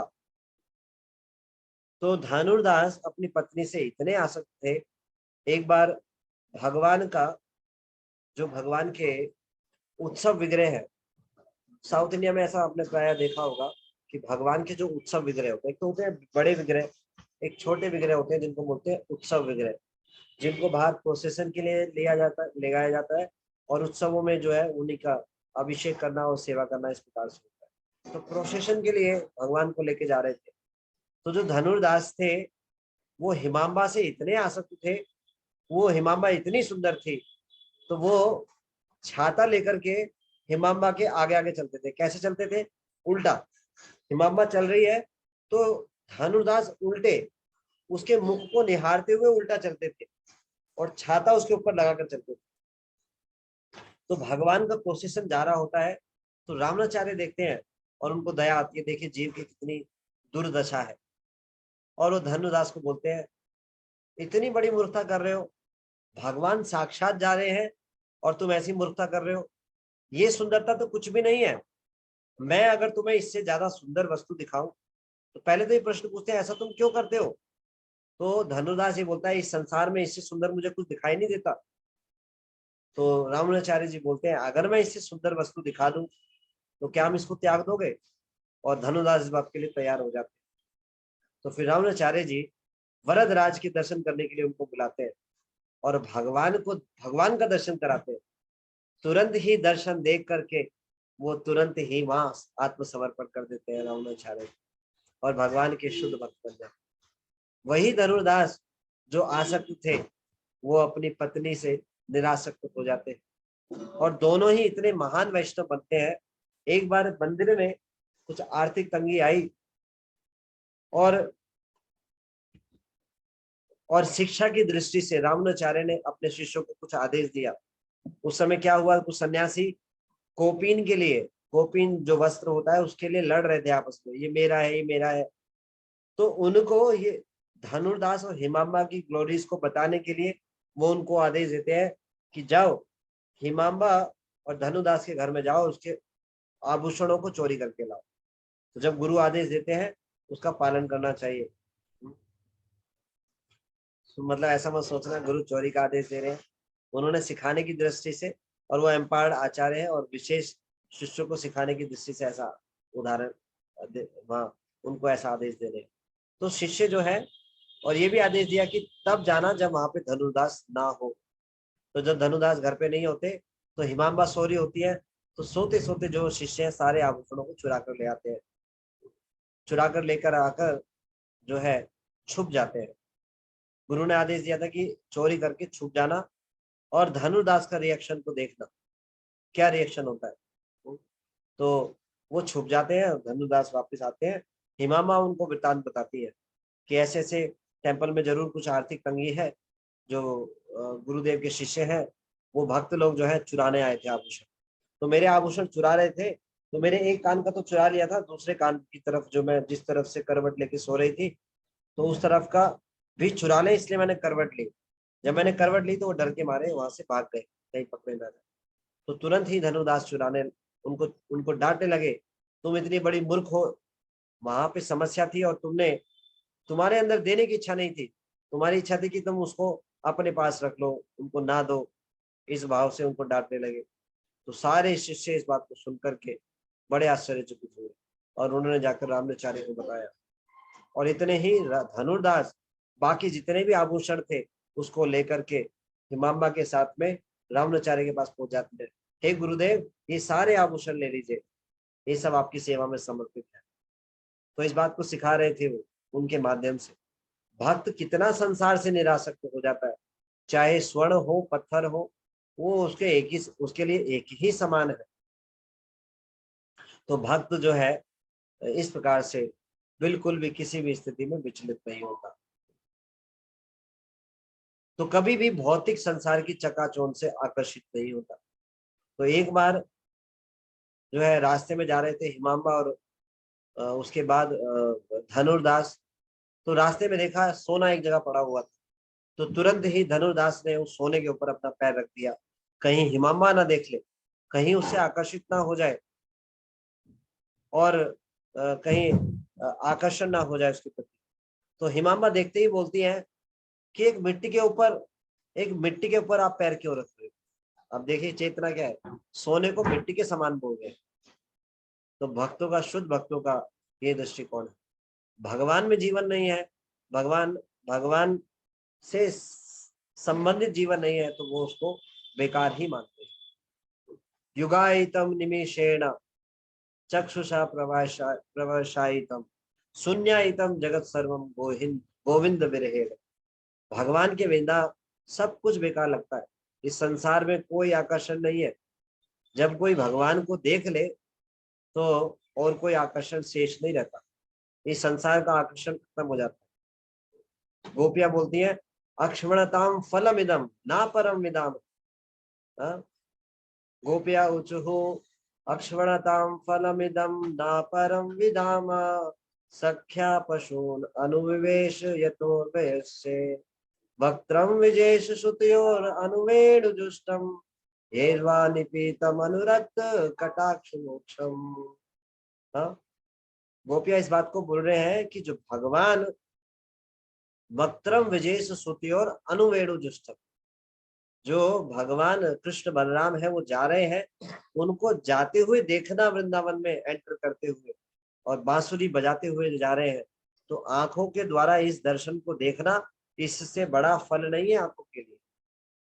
तो इस संसार का जो आकर्षण है वो समाप्त हो जाता है पूर्णतः।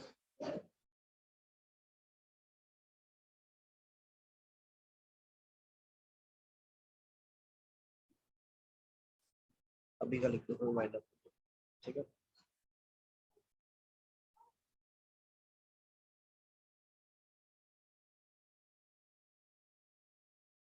क्षमा कीजिएगा मैंने बीच में। तो इस प्रकार से इस संसार के आकर्षण जो है वो समाप्त हो जाता है।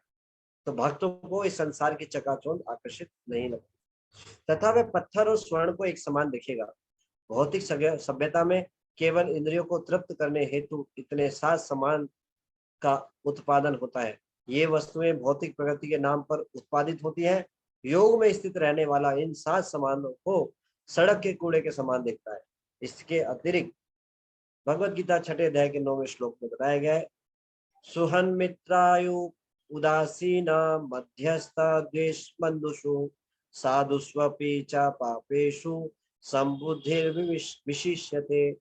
जब मनुष्य निष्कपट हितैषियों, प्रिय मित्रों, तटस्थों, मध्यस्थों, ईर्ष्यालुओं, शत्रुओं तथा मित्रों, पुण्य आत्माओं एवं पापियों को समान भाव से देखता है तो वह और भी उन्नत माना जाता है।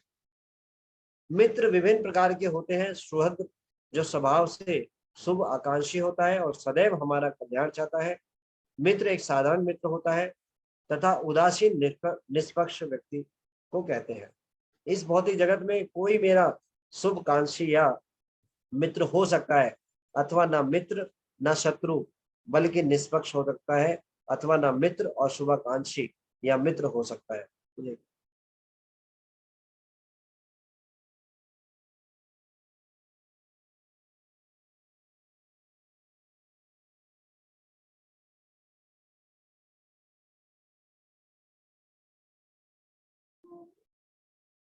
तो इस संसार में मित्र शुभचिंतक कोई नहीं हो सकता। जब तक कोई भगवान का भक्त नहीं है, वो किसी का शुभचिंतक नहीं हो सकता, किसी का भी वेल विशर नहीं हो सकता।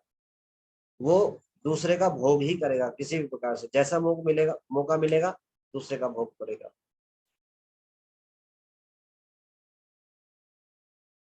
कोई अन्य मेरे तथा मित्र मेरे शत्रुओं के बीच का संपर्क माध्यम हो सकता है, जिसे इस श्लोक में मध्यस्थ कहा गया है। कोई अपनी गणना के अनुसार किसी को पुण्यवान तथा किसी अन्य को पापी के रूप में देख सकता है, परंतु वह दिव्यता में स्थित होता है। तो ये सारे लोग बंधु शत्रु या जो कोई भी हो जाते हैं, जब कोई वास्तविक ज्ञानी बन जाता है तो वह कोई शत्रु या मित्र नहीं देखता, क्योंकि यथार्थ में कोई मेरा शत्रु नहीं, कोई मेरा मित्र नहीं, कोई मेरा पिता नहीं, कोई मेरी माता नहीं इत्यादि। हम केवल जीवात्माएं हैं। इसका मतलब ये नहीं है भक्त लोग घर आके बोलने लगे आप मेरे माता पिता नहीं हो, आप मेरी बहन नहीं हो, आप मेरे भाई नहीं हो, ऐसा नहीं। वो ये बात को समझ जाता है, मेरा जो रिलेशनशिप है, मेरा जो संबंध है वो कृष्ण से है एकमात्र। ये जो संबंध है ये शरीर से संबंधित सब है।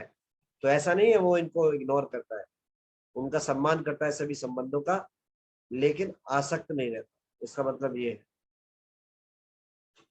तो जो पिता माता बालक मित्र शत्रु पापी और संत इत्यादि की वेशभूषा में मंच पर अभिनय कर रहे हैं और हम एक दूसरे के साथ इतनी सारी उपाधियां जोड़ देते हैं, मैं सोचता रह सकता हूँ यह मेरा पुत्र है, किंतु वास्तव में हम किसी पुत्र को जन्म दे सकते हैं यह संभव नहीं है।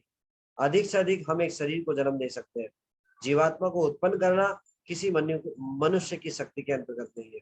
केवल संभोग द्वारा जीवात्मा को उत्पन्न नहीं किया जा सकता। जीवात्मा को स्त्रावों के युक्तिकरण से अथवा अंडकोश में रखा जाता है। यही श्रीमद् भागवतम का निर्णय है। अतः शरीरों के मध्य बहुविध संबंध केवल रंगमंच के नाटक जैसे हैं। जो वास्तव में ज्ञानी है तथा जिसने वास्तव में योग को प्राप्त किया है, वह इन शारीरिक विभेदों को नहीं देखता। तो भक्त लोग जो है इन सारे द्वंद्वों से मुक्त हो जाते हैं। अयम निजो परो वेति लघुगण चेतसाम। जो बहुत ही कम सोच वाले व्यक्ति हैं वो सब में भेदभाव करते हैं, ये मेरा है ये पराया है। उदार चेता नाम थे, जिसका ब्रॉड माइंडेड थॉट है, जो कृष्ण भावना अमृत में है, वो क्या देखता है, वसुधैव कुटुंबकम, सारा संसार मेरा परिवार है। एक चींटी से लेकर सभी जीव को वो भगवान के अंश के रूप में देखता है और परिवार के रूप में देखता है। किसी को क्षति नहीं पहुंचाता, किसी से द्वेष नहीं रखता, सबसे प्रेम करता है। सुहृद सर्वभूतानाम, जैसे भगवान सबके प्रति सबके सुहृद है, ऐसे ही वो जीवात्मा जो भगवान का भक्त है वो भी सबका सुहृद बन जाता है। तो सारे द्वंद्वों से मुक्त हो जाता है। तो ये 5वां अध्याय यहाँ पे पूरा होता है। आप सब भक्तों का बहुत बहुत धन्यवाद। Thank you so much. इतने मतलब सहनशीलता के साथ श्रवण करने के लिए आप सब भक्तों को बहुत बहुत धन्यवाद। Thank you. जगत गुरु श्रील प्रभुपाद जी की जय। निताई गौर प्रेमानंद हरि हरि को। Thank you all the devotees. किसी को कोई प्रश्न है तो दे सकते हैं, नहीं तो फिर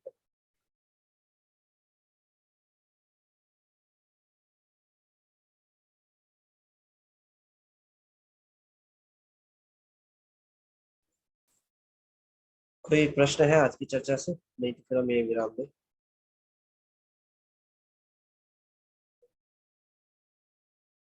ठीक है, थैंक यू प्रभु जी।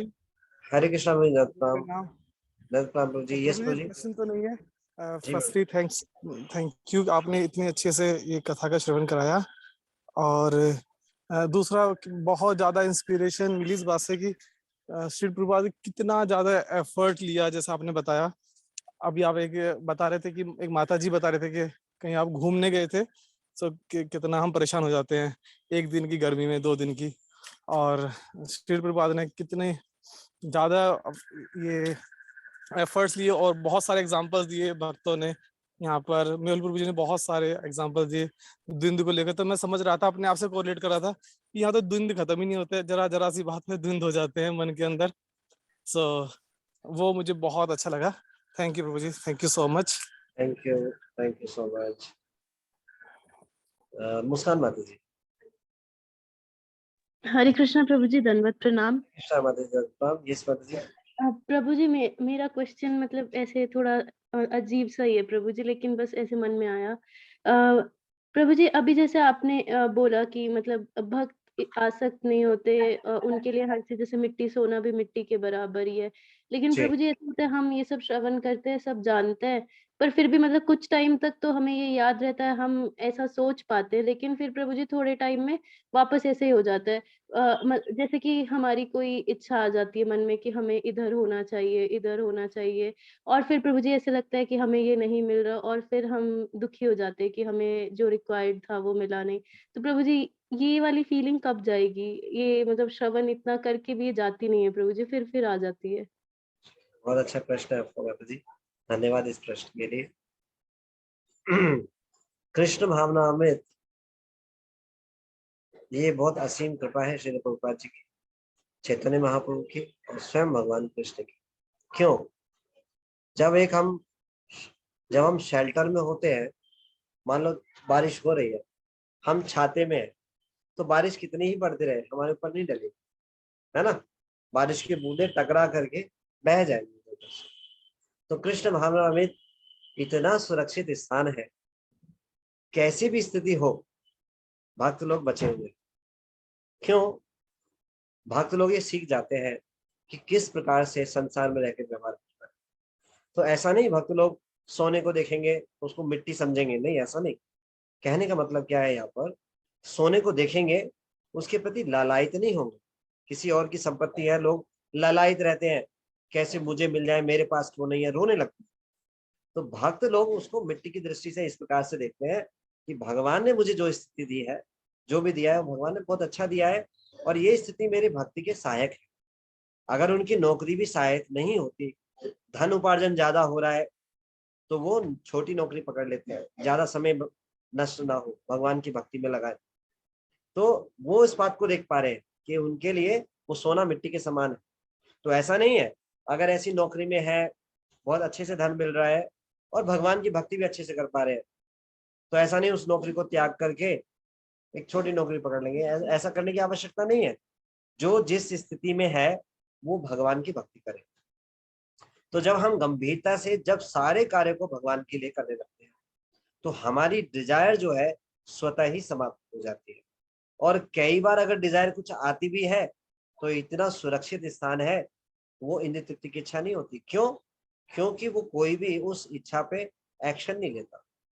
आना प्रॉब्लम नहीं है, लेकिन जब एक्शन लेते हैं उसमें तब प्रॉब्लम है। मान लो इच्छा आई BMW खरीदने की, अब उस पर एक्शन करना शुरू कर दिया, इसमें प्रॉब्लम है। आई, उसमें कोई प्रॉब्लम नहीं है, पुरानी प्रवृत्ति है, वो आ सकती है।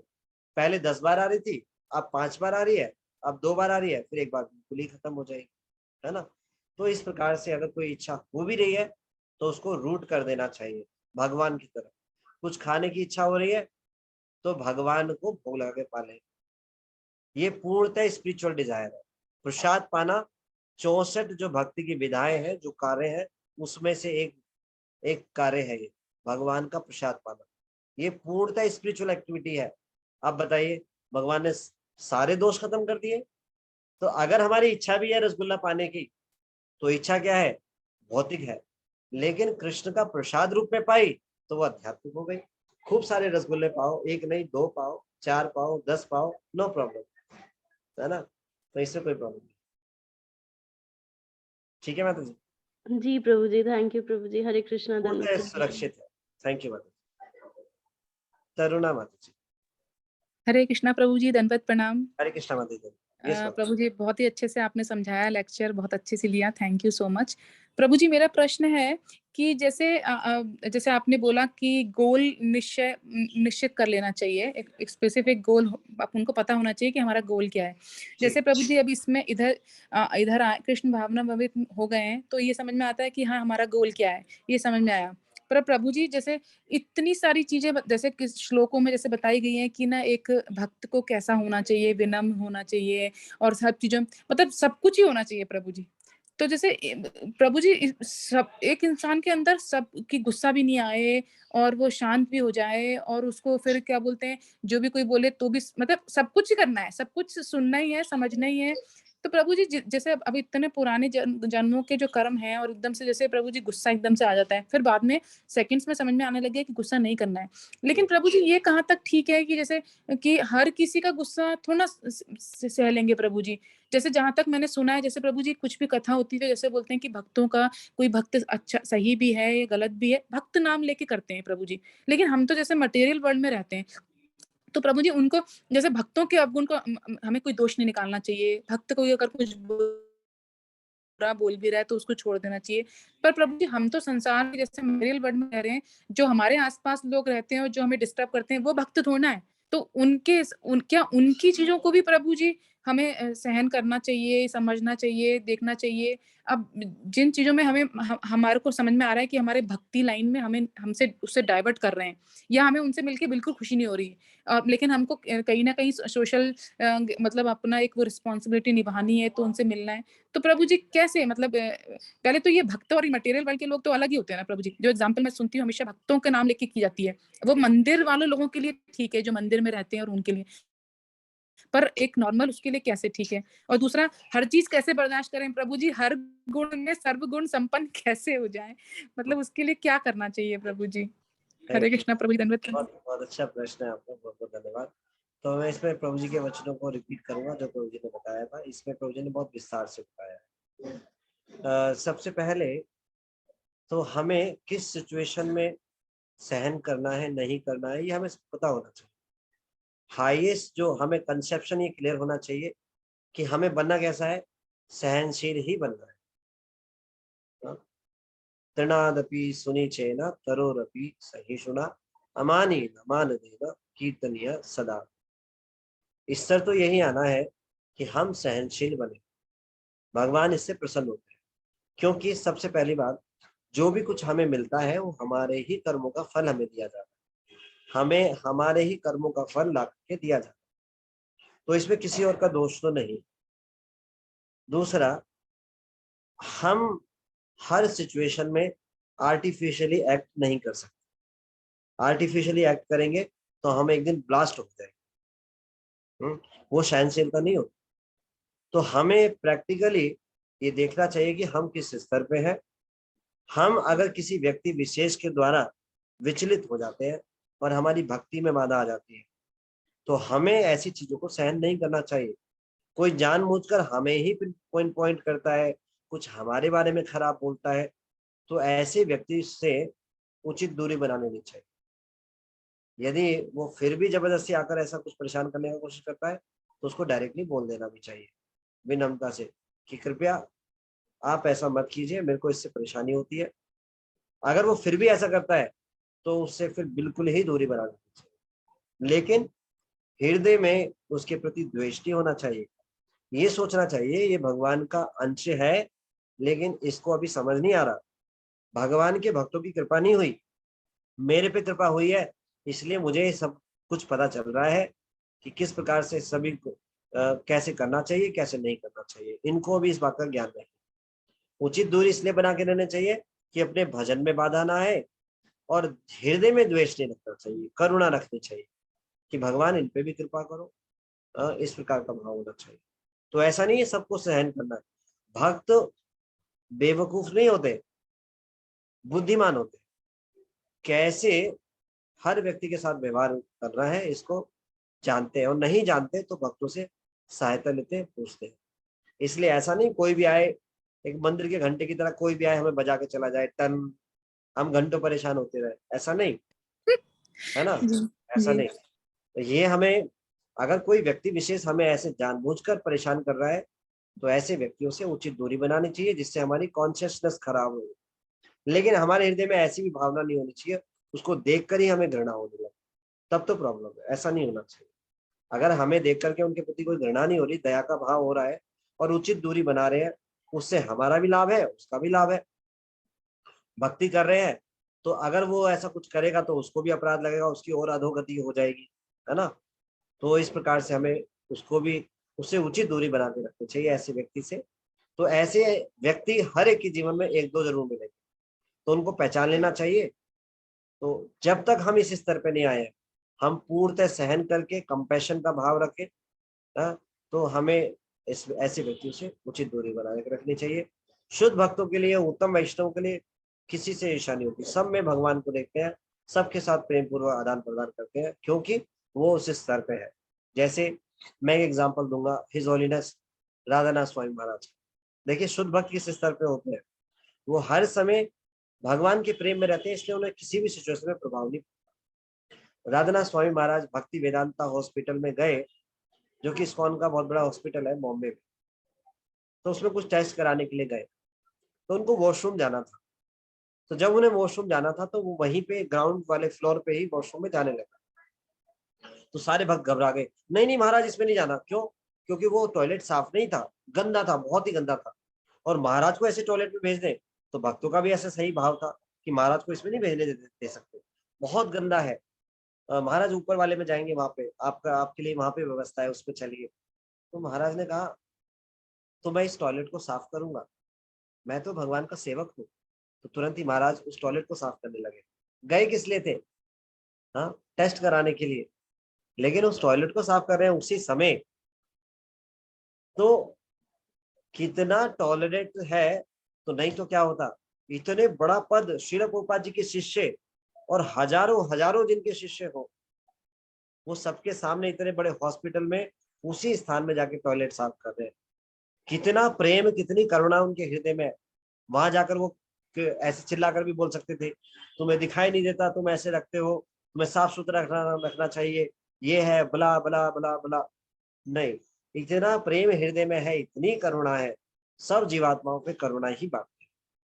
तो इतनी सहनशीलता उनके हृदय में है। क्यों? क्योंकि कृष्ण प्रेम। तो हमें ऐसा बनना चाहिए, ये भी करना चाहिए, वो करना चाहिए, बहुत सारी चीजें बताई हैं। हमें सहिष्णु होना चाहिए, द्वेष नहीं रखना चाहिए, अहंकार नहीं करना चाहिए, ये बहुत सारी चीजें हैं। अगर एक चीज का ध्यान रखें, भगवान का स्मरण रखें, तो स्वतः ही सारी चीजें गायब रहती हैं। जहाँ पे भगवान है वहां पे ये चीज नहीं होती। लेकिन हमारी स्थिति में अभी भगवान हमें स्मरण नहीं आते, इसलिए सारी चीज रहती है हमारे अंदर। तो हमें उस स्तर तक पहुंचने के लिए हमें अपने आप को याद दिलाना पड़ता है। अहंकार नहीं करना, द्वेष नहीं करना, ईर्ष्या नहीं करनी, ये नहीं करना, वो नहीं करना, तो याद दिलाना पड़ता है जब तक, जिससे कि हम भगवान के स्मरण करने की स्थिति तक पहुंच जाए। उस स्थिति में आ जाए तो फिर ये तो खुद ही गायब रहते हैं। इसीलिए हमें इसको प्रैक्टिकली भक्तों के संरक्षण में रहकर सीखना चाहिए, किसके साथ हमें कैसा, जनरली हमें ऐसा व्यवहार करना है। लेकिन हमारे जीवन में किसी ना किसी के जीवन में ऐसे एक दो लोग होते हैं, तो उनके साथ कैसा होना चाहिए, तो पर्सनली पूछ भी लेना चाहिए और इस प्रकार से व्यवहार करना चाहिए। ठीक है माता जी? हरे कृष्णा प्रभु जी। हाँ, थैंक यू सो मच प्रभु जी। एक प्रश्न और पूछ सकती हूँ प्रभु जी?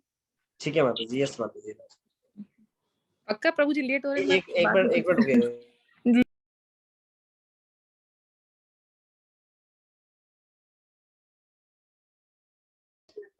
ठीक है, ले सकते हैं माता जी। मेरे एक मीटिंग थी अभी कुछ देर में, तो अभी है कुछ देर है उसमें, तो नहीं प्रभु जी, मेरे प्रश्न कभी खत्म नहीं होते। कोई बात नहीं प्रभु जी, कल क्लास में कोई बात नहीं, अभी एक अच्छा, ले सकते हैं। No problem. हाँ, तो प्रभु जी जैसे मैं ये पूछ रही थी कि जैसे अभी हम नए नए जुड़े हैं प्रभु जी, मुझे तो एक भी श्लोक याद नहीं होता, मतलब अभी एक भी श्लोक याद नहीं है, सुनती हूँ तो समझ में आता है।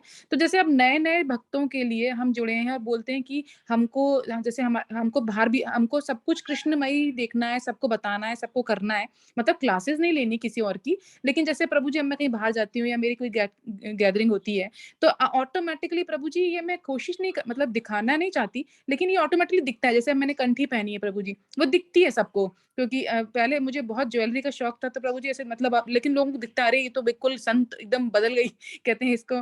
तो सब चीज में चेंज आया है प्रभु जी। और जैसे अपने चैंटिंग का भी सुबह शाम का टाइम होता है, तो जब तक उससे पहले आरती का टाइम होता है प्रभु जी, तो वो ऑटोमेटिकली लगने लग गया है। मैं चाहती नहीं हूँ प्रभु जी ऐसा। तो अब मेरी कोई इस असमंजस उसमें फंस गई हूँ प्रभु जी, की समझ नहीं आता, कहीं उनको ऐसा ना लगे कि ये तो 2-4 दिन हुए नहीं कि ये अपना दिखावा कर रही है।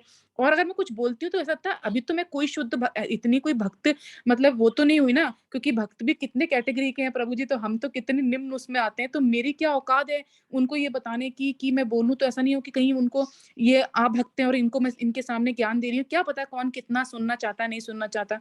तो हमको क्या करना चाहिए प्रभु जी भी, मतलब चुप भी नहीं रह सकते, बोलना भी मतलब अजीब है, तो क्या करूं प्रभु जी?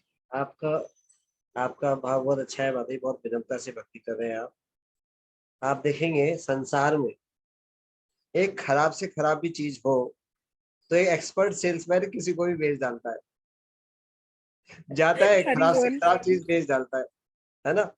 तो संसार की जो सर्वश्रेष्ठ चीज है तो हमें एक्सपर्टीज आनी चाहिए उस प्रोडक्ट को बेचने के। जब कोई पूछे तो तुरंत बताना चाहिए।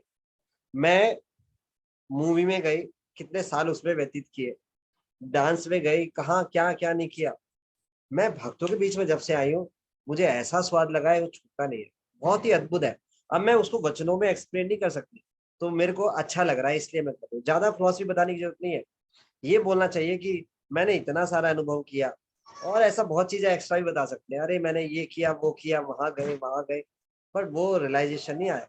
लेकिन जब से मैं भक्ति में पालन कर रही हूँ, भगवान की भक्ति कर रही हूँ, मुझे बड़ा अच्छा लगता है, बहुत ही आनंद है। और वास्तव में आ रहा है, वो झूठ नहीं है, उसको रियलाइजेशन के स्तर पे बोल रहे हैं। तो इतना बता देना चाहिए अपने रियलाइजेशन को प्रसन्न होकर, वो व्यक्ति बोल सकता है जो कन्विंस है जो मैं कर रहा हूँ वास्तव में मेरे को आनंद आ रहा है। क्यों? आनंद दिखाई देता है, कोई छुपा नहीं सकता। तो उस समय उस आनंद को दिखा देना चाहिए। जैसे नरसिंह देव भगवान ने रूप दिखाया तो उस समय ऐसा रूप दिखा देना चाहिए।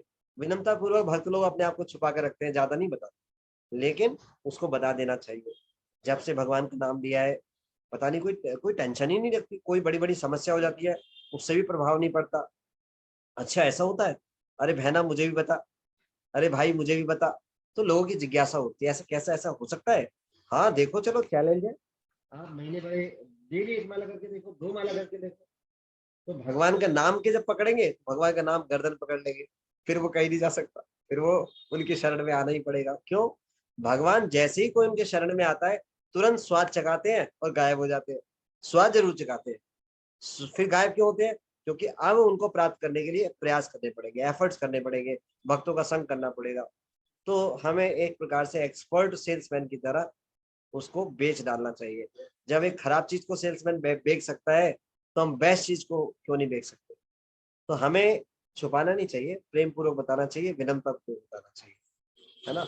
तो जब हम उसके फायदे बताएंगे उनके जीवन से रिलेट होकर बताइए। सब जब हमारे सगे संबंधी होते हैं हमें पता है कौन कौन से किन समस्याओं में, उसी से रिलेट करके बता दीजिए। सास का झगड़ा रहता है, सास बहू का झगड़ा रहता है, अरे उस टेंशन से मुक्त हो जाओगी, भगवान का नाम लेना शुरू कर, है ना, ऐसा ही कुछ बोल दिया।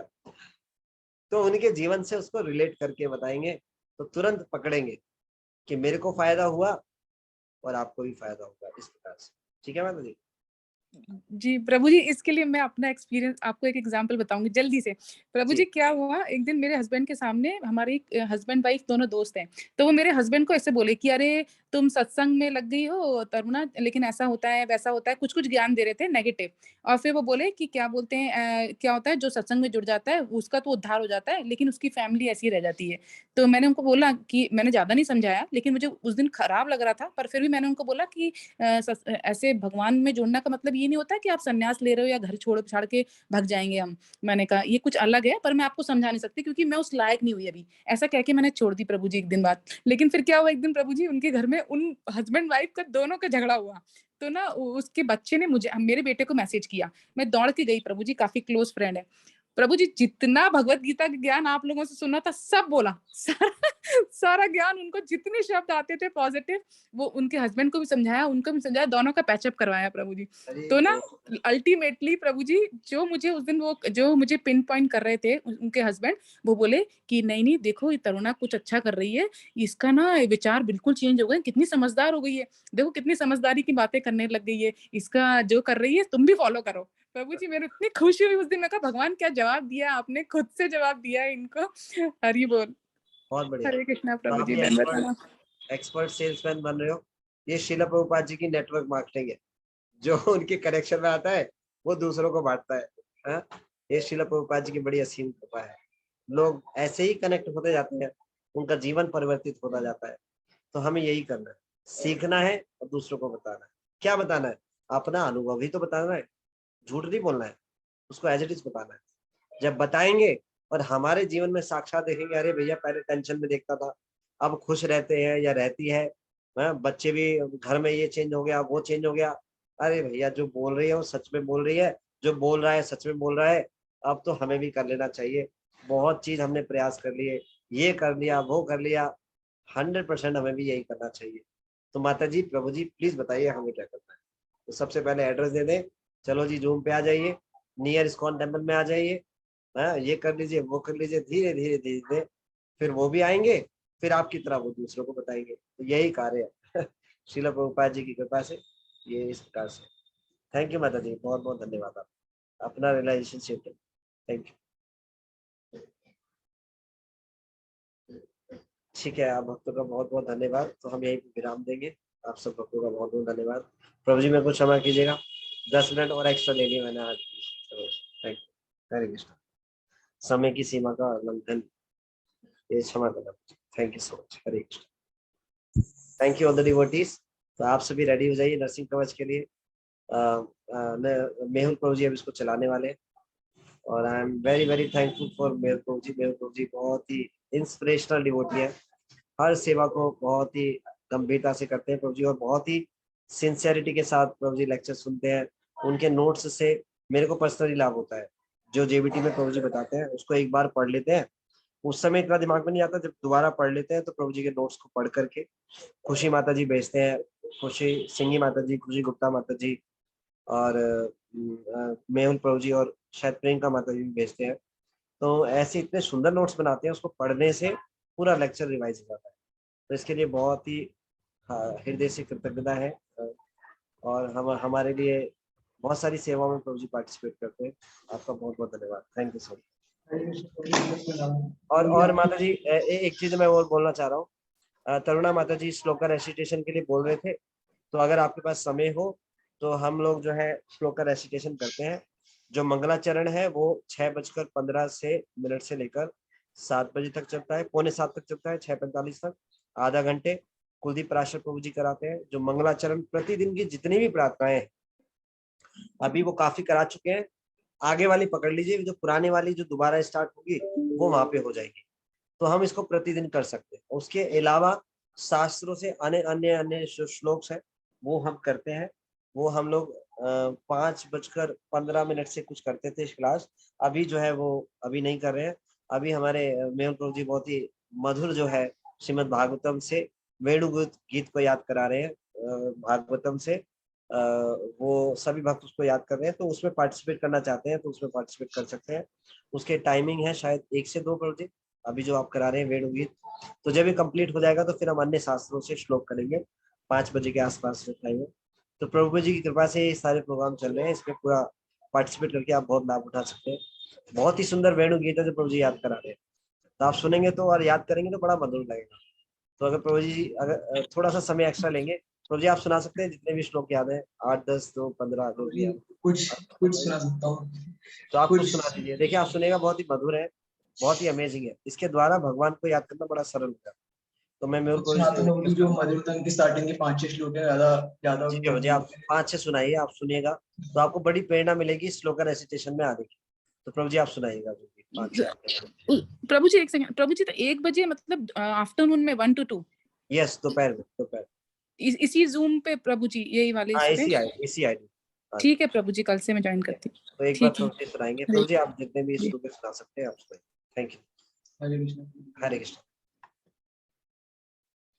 श्री शुक उवाच इत्थं स्वच्छ जलम पद्माकर सुगंधिना न्याविशद्वायुना वातं स गोपालकोच्युतः कुसुमित वनराजी सुष्मि भृंगा द्विज कुलगुष्ट सरसरिन् महीध्रम् मधुपतिरवदाभ्यचारयंगा सह पशुपाल बलश्चुकुट वेणुम् तद्व्रज स्त्री आश्रित्य वेणुगीतं स्मरोदया काश्चित् परोक्ष कृष्णस्य स्वसखिभ्योऽन्ववर्णय तद्वर्णयितुम् आरब्धः स्मरन्त्य कृष्णचेष्टितम् नाशकन् स्मरवेगेन क्षिप्तो मनसो नृपा बर्हापीडं नटवरवपु कर्णयो कर्णिकारम् विप्रद्वासकनककपुषं वैजयन्तीं च माला रंध्रावेणोधर सुदया पूरयन् गोपवृन्दे वृन्दावनयं स्वपदरमणं प्राविशत् गीतकीर्तिः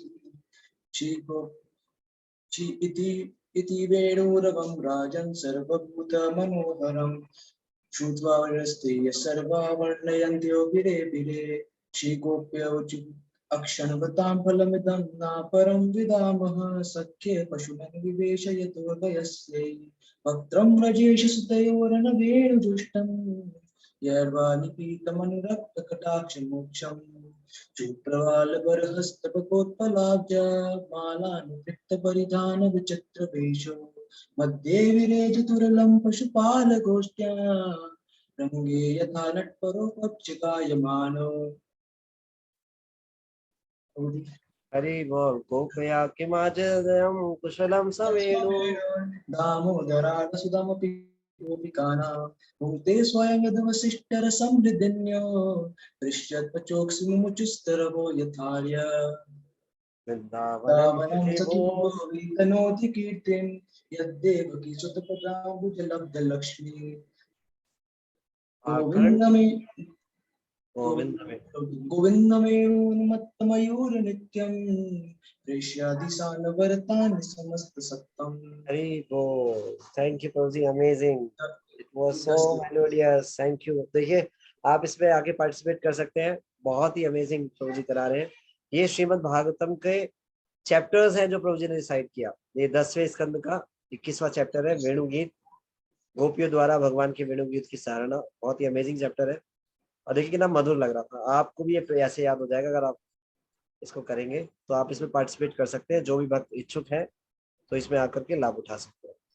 थैंक यू प्रभु जी, बहुत ही अमेजिंग था। It was so melodious, it was transcendental experience, बहुत ही सुंदर, मधुर।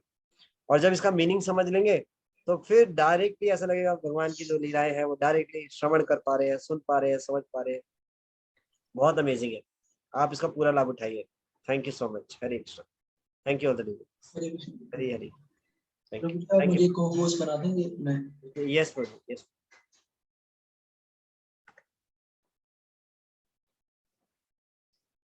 एक मिनट।